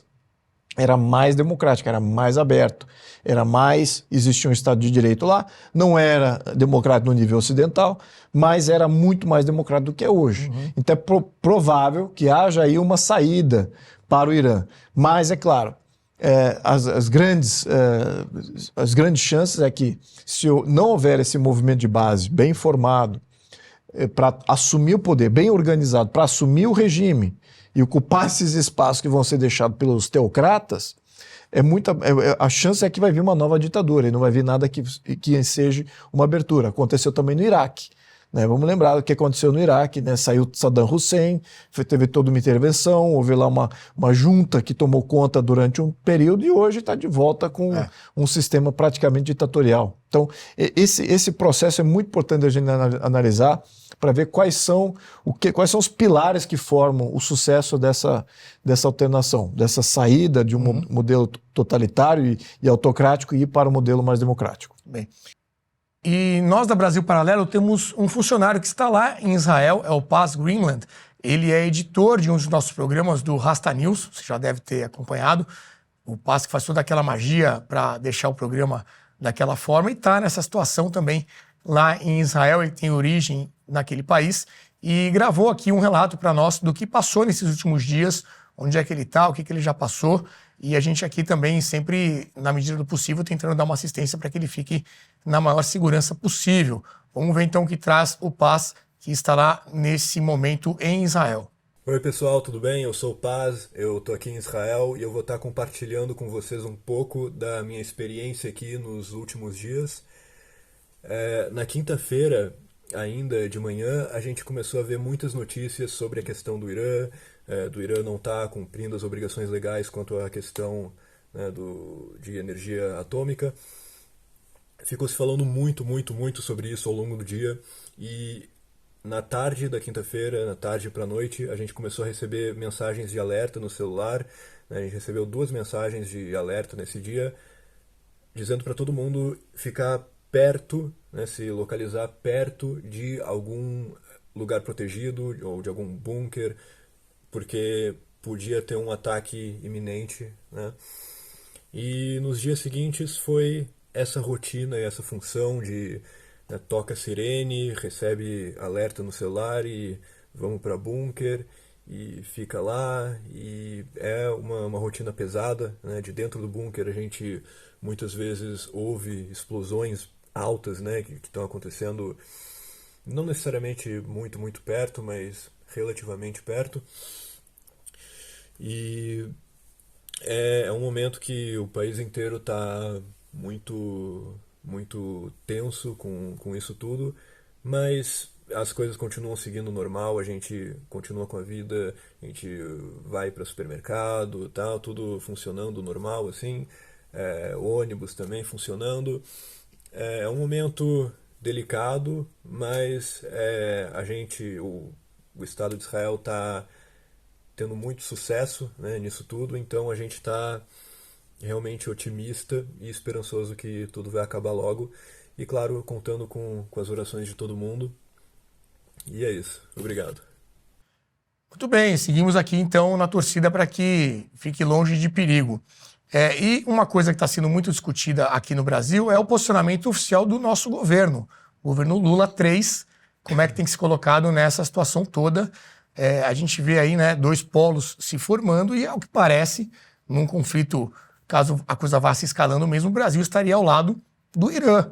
Não sei se é exagero dizer isso, eu queria a opinião aqui dos nossos analistas, mas vamos primeiro assistir um vídeo do presidente Lula em 2015, falando sobre o Irã, a nossa carta na manga de hoje.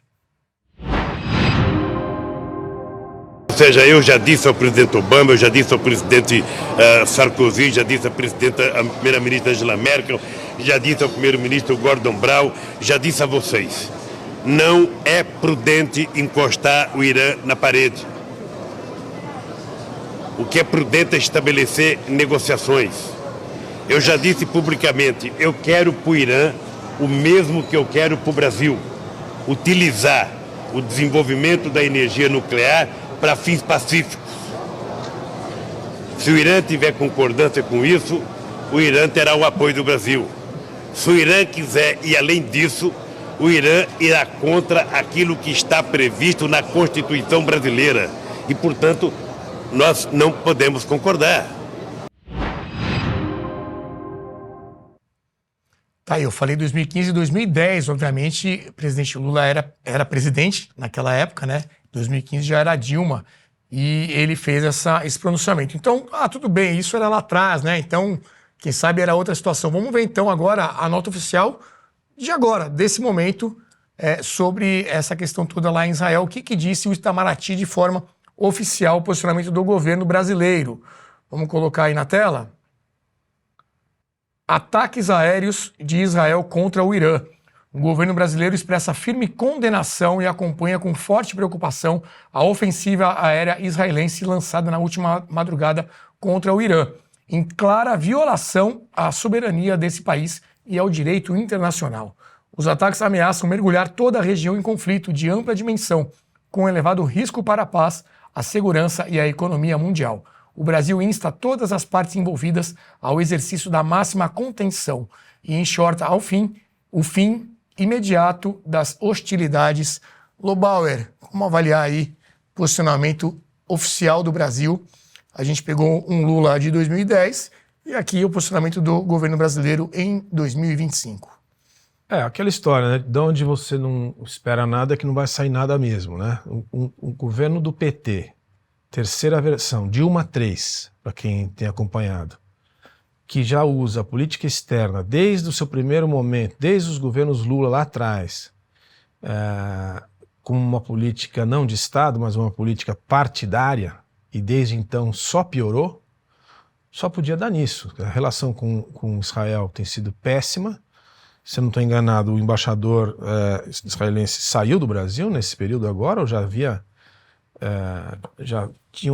já houve outros momentos de tensão, mas atualmente nós estamos sem embaixador lá e eles sem embaixador aqui, o que, do ponto de vista simbólico, é muito importante nesse aspecto diplomático, ainda mais numa situação de conflito como essa. A posição brasileira é constrangedora. Para quem acompanha a política externa, infelizmente, não é um tema que a população segue com atenção, portanto, por isso que é tão usado dessa maneira constrangedora que usa o PT e o Estado oficial brasileiro. como a gente já disse aqui, é muito explícito o que está acontecendo ali. O que aconteceu em outubro de 23 não teria como o Brasil não se alinhar a Israel e não se indignar contra as ações do Hamas, mas não é isso que esse governo vem fazendo. Pelo contrário, ele vem esticando a corda, vem se alinhando a regimes ditatoriais mundo afora, se alinhando a Venezuela, a Rússia, a China e agora a Irã. E o que a gente só pode fazer é o que nós estamos fazendo aqui, dizendo que tem sociedade civil organizada, inteligente, livre, para dizer que esse é um enorme equívoco, é uma grande bobagem, não está alinhado com a nossa história diplomática, não faz parte das nossas relações externas desde Rio Branco. A escola diplomática brasileira ensinou que não é assim que se trabalha. O que mais a gente pode fazer? Só ficar indignado e dizer que a gente reza para que esse governo acabe logo e que chegue alguém e desfaça esse desastre, porque o que a gente deveria fazer é manter relações não excludentes, realmente promover a paz, mas ficar indignado com um regime que bate em mulher, que mata a mulher e que mata homossexual e que faz todas as atrocidades que faz esse regime iraniano, e não se colocar contra um país que é democrático, que tem eleições livres, que tem liberdade de expressão, liberdade de ir e vir, que é Israel. Que esses são os valores que a gente defende e vem tentando defender aqui também, com toda a dificuldade que a gente tem tido, diga-se de passagem. E vamos puxar agora também uma fala do Celso Amorim, que é o principal conselheiro, digamos assim, internacional do governo Lula, uma fala que foi feita em julho de 2024, em que ele, inclusive, era questionado sobre a situação das mulheres lá no Irã, coisa que o Ostrovieck já relatou aqui numa das suas falas. Vamos ver o que disse o Celso Amorim. I don't have anything against, well, I don't agree with the way that women are treated in Iran, for instance, but I don't agree with death penalty, which still exists in the United States. I think it's, it's an important country. It's 80 million people in a very, very crucial region of the world. So why not? When I served as a U.S. ambassador, my least favorite part of my job was having to defend that, and I think the United States should end the practice of capital punishment because it makes us an outlier among advanced democracies. So I will agree with you. I will concede the point. I will also say that to draw an equivalence between the United States application of the death penalty and the Iranian regime is morally not respectable. I think it's a bad equivalence, and I think it undermines the moral credibility of those who would draw that kind of equivalence. Luiz Felipe, depois o Ostrovieck. Eu só queria deixar claro o que a gente está vendo ali.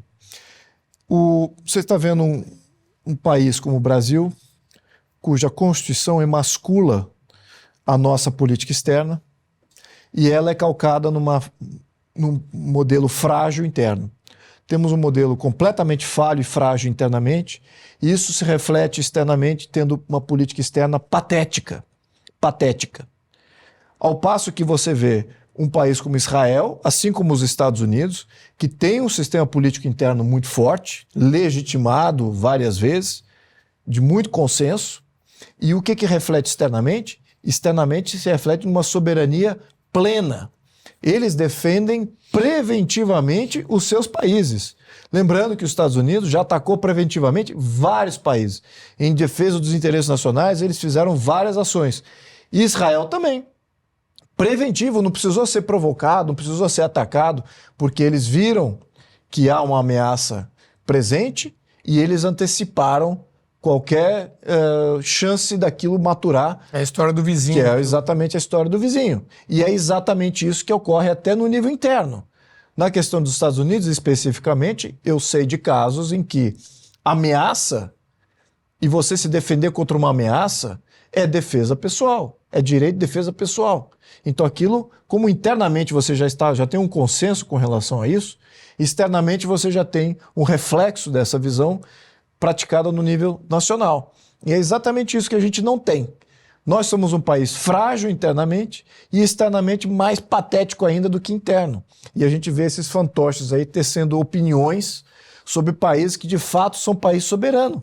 Se tivermos definir aqui os países que historicamente, os últimos 200 anos, exerceram a sua soberania, se organizaram para se defender, Israel é um desses expoentes, Estados Unidos é outro expoente. A Inglaterra era assim, mas foi perdendo isso ao longo do tempo. Mas a Inglaterra era outro país que sabia muito bem se defender. Então tem poucos países que de fato são soberanistas. Agora, mais recentemente, a Índia está se colocando como um país que tem uma visão externa completamente independente.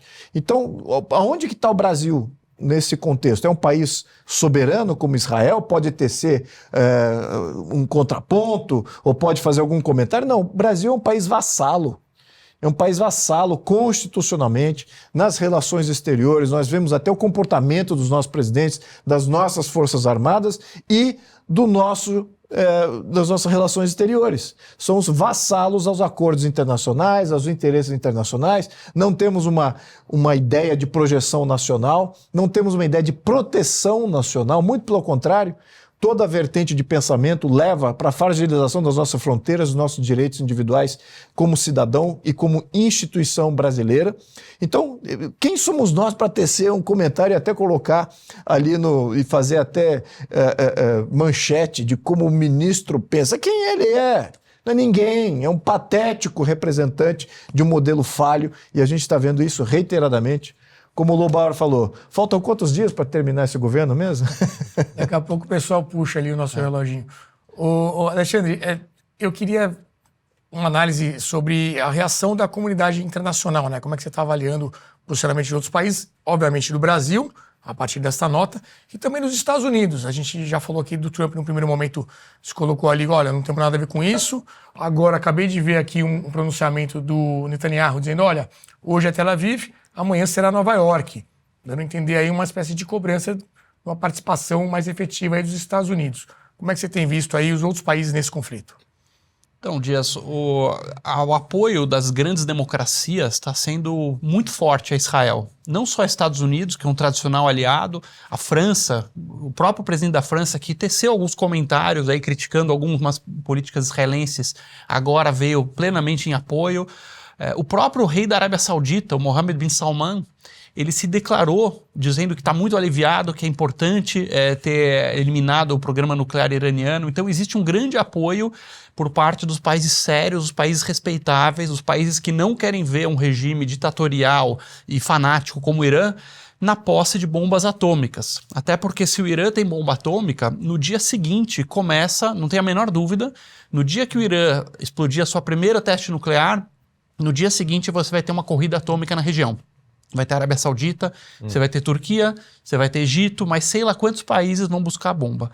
E no meio de tudo isso, a gente vê a diplomacia brasileira, que tradicionalmente é uma diplomacia muito respeitada, uma diplomacia que sempre foi muito parceira de Israel, desde a fundação de Israel, Israel foi fundado numa sessão da ONU presidida por um brasileiro, e a gente vê essa diplomacia nessa desgraça que a gente vê agora. No ano passado, o primeiro combate entre os dois países foi o Irã, que disparou uma saraivada de mísseis contra cidades israelenses. Não estou falando de programa nuclear, de bases militares. Eu estou falando do Irã disparando em abril drones e mísseis contra cidades israelenses. E o Itamaraty ficou quieto, ficou silencioso. Depois, em outubro, o Irã dispara mísseis balísticos muito maiores contra Israel, o Itamaraty quietinho, emitindo notas neutras. Queremos a calma, etc. Agora, quando Israel faz uma ação para sua própria sobrevivência, amparada pelos países democráticos, contra o programa nuclear, um negócio super cirúrgico, somente contra o programa ilegal do Irã. O Irã é signatário do Tratado de Não Proliferação, então ele assinou que ele não vai ter armas atômicas e mente e continua enriquecendo urânio, acima de 60%. Quando Israel faz esse ataque, aí sim o Itamaraty resolve acordar e falar, não, agora não pode, etc. Então, assim, um governo como o que nós temos de esquerda, que se diz defensor das mulheres, que se diz defensor dos gays, que se diz que é pela democracia, certo? Vote Lula pela democracia. Esse regime na cama, abraçadinho com os piores regimes ditatoriais do mundo, é uma vergonha, é uma cegueira ideológica, é um governo que está cego por ideologia. Então não é a favor da democracia, não é contra as ditaduras, ele é contra a ditadura que não for do timinho. Mas se o ditador é do meu timinho, se é do time esquerda, aí tá tudo certo. Vão passar pano pro Nicolás Maduro, ditador da Venezuela, vão passar pano para Cuba, vai lá o Lula para Moscou fazer desfile militar junto com o Putin e mais 27 ditadores, ou seja, 27 ditadores do mundo estão lá com o Putin e só tem um presidente de país democrático, fora a Eslováquia, se não me engano, que é um país minúsculo. Então o Lula no meio de um monte de ditador. E agora, claro, na mudança da posse do Irã, mandou o Alckmin lá. Então estava o Alckmin sentado do lado do chefe do Hamas, do lado do chefe do Hezbollah, do chefe dos Houthis. Quer dizer, a nossa diplomacia... Morreu todo mundo, né, nessa foto aí. Morreu todo mundo. A nossa diplomacia lado a lado de líderes terroristas, de ditadores. Eu nunca vi o Brasil afundar tão fundo na questão da diplomacia. Pois é, muito triste. E aí tem agora até uma informação que está rolando. A gente não tem confirmação de nada por enquanto, mas vamos informá-los aqui, porque pode ser que algo venha nesse sentido. Uma reportagem da Veja de 2024 trouxe a seguinte manchete: duplo mistério, o apagão sem causa e o sumiço de urânio enriquecido. O governo não sabe o motivo do apagão da semana passada, houve um apagão naquela época, nem o destino das cápsulas com urânio enriquecido desaparecidas da estatal INB em julho. E aí, diz a reportagem, que você tinha ali amostras, né, que estavam armazenadas pelo governo, e aí quando foi feita uma auditoria desse material em julho de 2024, deram falta, então, de 2 cápsulas de urânio. E a gente tem uma outra notícia que é anterior a essa constatação, que foi os barcos, os navios iranianos que atracaram em portos brasileiros. Navios de guerra do Irã atracaram no Brasil, mesmo após pressão dos Estados Unidos. De acordo com o comunicado, o porta-helicópteros Iris Makran e a fragata Iris Dena chegaram em águas brasileiras na manhã de domingo. Na época aí, a gente está falando de fevereiro de 23. E devem ficar no Porto do Rio até o dia 4 de março. Não se tem detalhes do que foi feito com esses navios, que tipo de carga ele pode ter levado ou não. Então há uma teoria também agora, será que esse urânio que foi para lá, que está sendo usado aí para essa possível bomba, pode ter vindo aqui do Brasil? Não estamos afirmando nada, não há essa informação, mas o pessoal começou a ligar aí Lé com Cré. O Lobauer, é claro que é cedo para qualquer tipo de afirmação nesse sentido, mas o fato do Brasil ter esse tipo de posicionamento nos coloca aí como alguém que pode estar do outro lado, né? Então Israel e Estados Unidos pode estar olhando para o Brasil realmente como um aliado do Irã nessa confusão toda. Bom, vamos considerar que isso é especulativo, né? Vamos imaginar que isso realmente tenha acontecido. Isso é um negócio de uma gravidade poucas vezes vista, assim. Um país com a história que o Brasil tem. Isso aí, se for comprovado, espero que seja desmentido e não tenha acontecido, mas se isso for comprovado, isso é caso de corte internacional, entendeu? É para pegar presidente, para o Congresso Nacional condenar todas as responsabilidades de primeiro escalão. Se a gente tivesse um Congresso Nacional realmente hoje independente, com um caso como esse, é para perder o cargo. Presidente, ministro, todo mundo. Isso daí é uma coisa completamente fora de qualquer possibilidade de tolerância, entendeu? Então, assim, é muito cedo, porque sabe como é que essas coisas são, né? Começa a se criar conspirações, mas vamos imaginar que isso tenha acontecido. Isso aí cai o regime, prende, entende? Presidente da República, ministro, Estado-Maior, quem for responsável. Agora, uma coisa não é questionável, isso é um fato. Os navios realmente atracaram em portos brasileiros. E houve, na época até era o Biden, a administração Biden nos Estados Unidos, houve um constrangimento. Eu acho que foi o Marco Rubio, ou o Ted Cruz, acho que foi o Ted Cruz até que fez menção a esse fato numa audiência lá nos Estados Unidos. E até hoje isso não foi esclarecido. Realmente a presença desses navios aqui. É uma visita estranha, foi contestada por boa parte do mundo ocidental. O Brasil fingiu que não viu.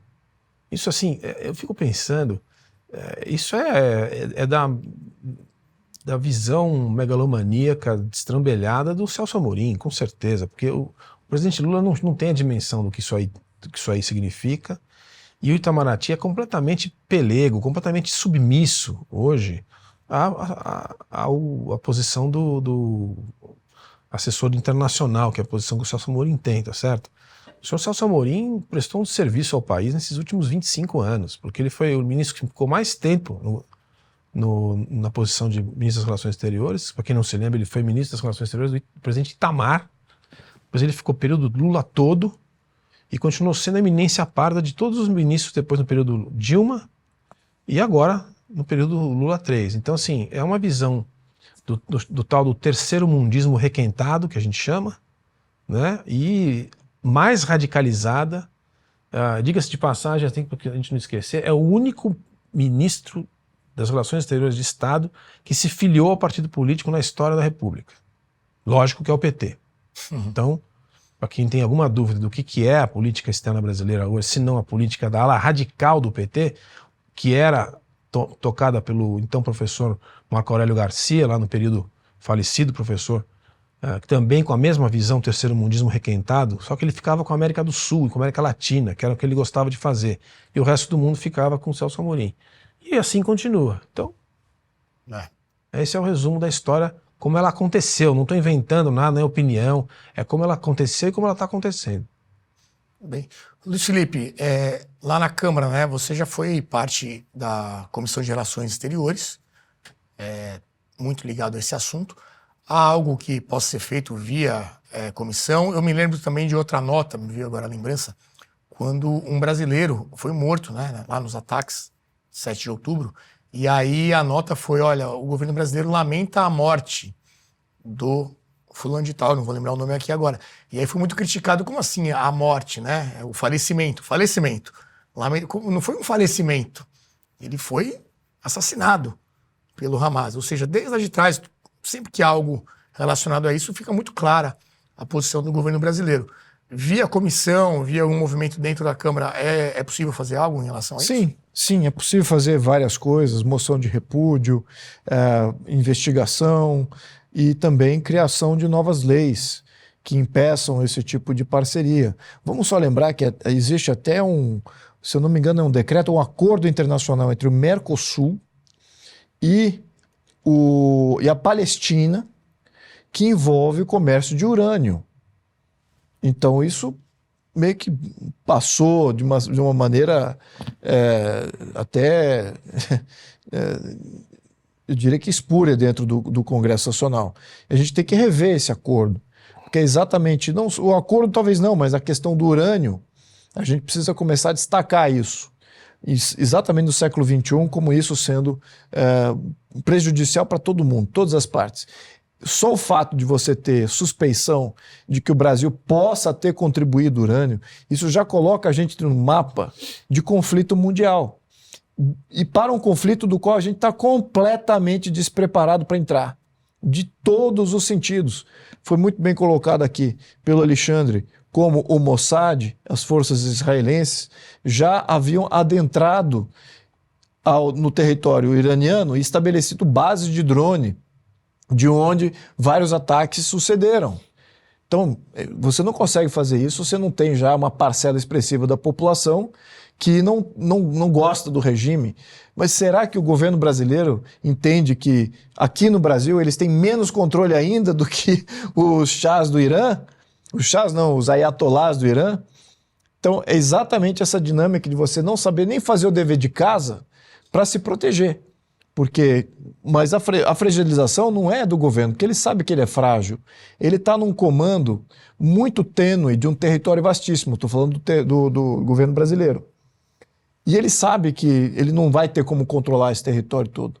Mas os interesses são tão grandes de querer controlar o território brasileiro, essas parcerias vêm, compra de urânio de um lado, cessão de território do outro, fazer concessão de portos e infraestrutura para outro lado. O governo brasileiro está literalmente entregando o território brasileiro aos interesses internacionais e às vezes eles geram um conflito e o conflito vem parar dentro. Que é o que eles sempre reclamaram, né? Da direita, acusavam que a de direita é entreguistas. entreguista, que é amiga dos Estados Unidos e que faz parte do Império Norte-Americano, mas eles é que estão cedendo a praticamente todos os poderes, imperialistas ou não, eles cedem.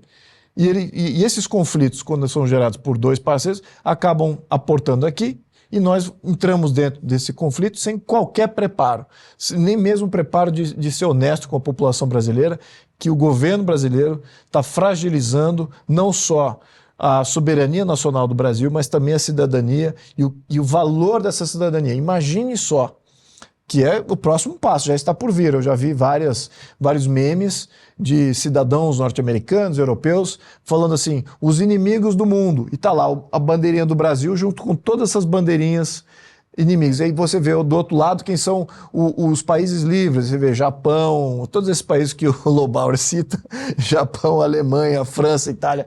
E o Brasil não está nesse grupo bacana. O Brasil está no grupo dos ditadores que estão, de fato, querendo promover guerra e promover genocídio, terrorismo, narcoterrorismo.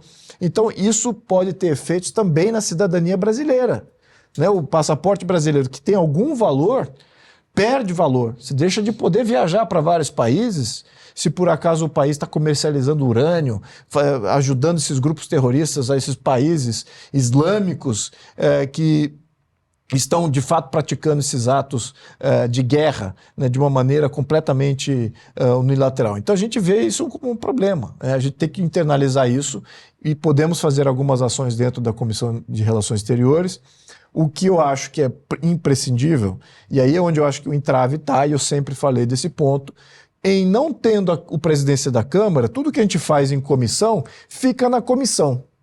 E pode até servir para a opinião pública se satisfazer, mas enquanto isso não for a plenário, o presidente, como ele é um fantoche, né, seja do executivo e do judiciário, ele nunca vai querer pautar qualquer coisa que a gente possa vencer na comissão. Porque se a gente fizer moções nesse sentido que eu acabei de mencionar, a gente vence na comissão. Agora, aí a plenário e a voto, muito difícil, exatamente por causa dessas presidências que a gente já mencionou em outros programas. E essa aproximação de ditaduras, né, ficou muito claro nesse evento lembrado pelo Ostrowiecki, o encontro do Lula com Putin e diversas ditaduras, diversos ditadores do mundo todo, lá com a celebração, né, da vitória da Segunda Guerra Mundial.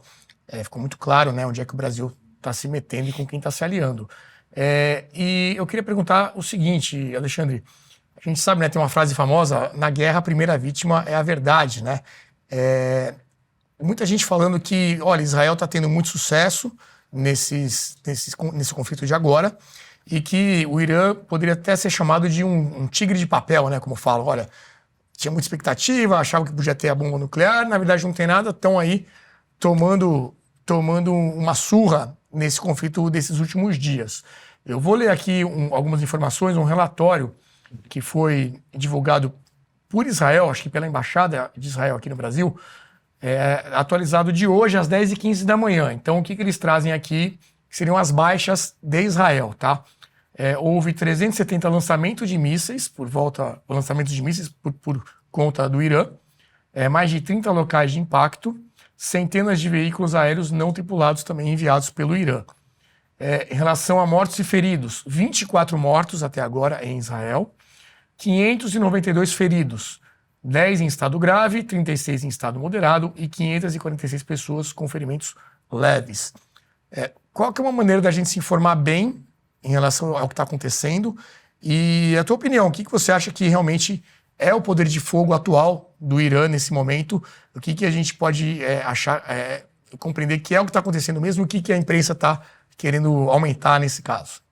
Então, do ponto de vista militar, a situação está mais ou menos dentro do que se previa. Em termos de forças aéreas convencionais, de caças, de aviões, bombardeios, o Irã tem uma frota bastante antiquada, desde muito MiG, muito avião que veio da época do comunismo. E Israel está com uma tecnologia mais moderna, pilotos mais bem treinados, etc. Agora, o Irã tem como grande ameaça a sua força de mísseis. Estima-se que ele tenha de 2 a 3 mil mísseis balísticos, então se ele lançou 300, significa só 10% dos mísseis balísticos. por mais que o número de mortes em Israel ainda seja relativamente baixo, 22 pessoas até agora, 24 pessoas, perdão, em 4 dias, é uma situação insustentável para um país pequeno em que a população de meia em meia hora tem que correr para um abrigo todas as noites. Então, muita atenção, você tem que pegar seus filhos. Um míssil balístico, ele demora de 6 a 8 minutos. É um míssil muito grande, do tamanho de um prédio. Quem viu a imagem do que é um míssil balístico, ele viaja, alguns deles, até 7.000 km por hora. Então, em 6 a 8 minutos, ele decola do Irã e está desabando em Tel Aviv, ou em Haifa, ou em alguma cidade israelense. Claro que o Israel tem um sistema bem moderno antimíssil, que é o chamado Iron Dome, né? Assim como o Arrow e o Sling e outros sistemas que ele tem, mas nunca é 100% perfeito. Então o Irã manda lá 40 mísseis, cai 1 ou 2. E 1 ou 2... E essas imagens também estão aí rodando, né? Estão rodando. Um míssil explode, derruba um prédio inteiro, derruba um quarteirão com um míssil desse. Agora, certamente a situação de Israel é melhor nesse momento, vale a pena retomar o que eu falei no início sobre o momento que Israel optou, né, por fazer esse ataque. O Irã vinha cuidadosamente construindo uma rede de aliados na região, ao longo de mais de 20 anos. Então ele cultivou o Hamas na faixa de Gaza, ele cultivou a Jihad Islâmica, outro grupo terrorista palestino, ele cultivou o Hezbollah no Líbano, grupo terrorista do Líbano, os Houthis no Iêmen, o próprio governo do Assad na Síria, o exército oficial da Síria, o Assad, era um aliado do Irã, e algumas milícias no Iraque. Então uma rede de grupos terroristas e países amigos em torno de Israel, que eram como se fossem armas apontadas na cara de Israel. Quando veio o 7 de outubro, que a gente acompanhou aí em 2023, e Israel começou 1 a 1 a neutralizar esses grupos, primeiro o Hamas ficou mais enfraquecido, aí neutralizou boa parte do Hezbollah no Líbano, aí sem o Hezbollah a Síria caiu. Então começou a cair esses dominós, e na troca de mísseis que houve quando o Irã bombardeou Israel e Israel retaliou atacando os sites antiaéreos, ficou muito claro que a defesa antiaérea do Irã era frágil. Então o Irã perdeu essa cobertura de amigos e bateria antiaérea, fazendo com que Israel se sentisse confortável o suficiente e o Irã perto o suficiente da bomba para tudo conspirar a favor de Israel, falar, cara, é agora. Os aliados dele estão adormecidos, enfraquecidos. A bateria antiaérea a gente conseguiu entender e neutralizar. Ou a gente acaba com esse programa nuclear agora, ou esse programa nuclear vai acabar com a gente. Muito bem, tá aí um belo resumo feito pelo Alexandre Stroviec, mais uma vez aqui participando com a gente, trazendo informações muito valiosas, e continue acompanhando também essas notícias através do nosso portal, brasilparalelo.com.br, tem o nosso jornalismo ali sempre em cima da notícia, vale muito a pena. Bom, chegamos ao fim de mais um Cartas na Mesa, e agora eu quero fazer um outro convite para você, que é para a nossa super live de aniversário, 9 anos da Brasil Paralelo, no dia 22 de junho. Uma programação super especial a partir das 2 da tarde, vai até acabar o dia, e você vai ter a oportunidade de se tornar um membro vitalício da Brasil Paralelo. Brasil Paralelo para sempre, muitas surpresas, muitos sorteios de prêmios, vai ser realmente uma programação muito legal, a gente nunca fez algo assim. Dia 22 de junho, coloque na agenda um domingo, para você ter aí o domingão acompanhando várias atrações da BP. Beleza? Muito obrigado pela sua audiência mais uma vez, e até a semana que vem.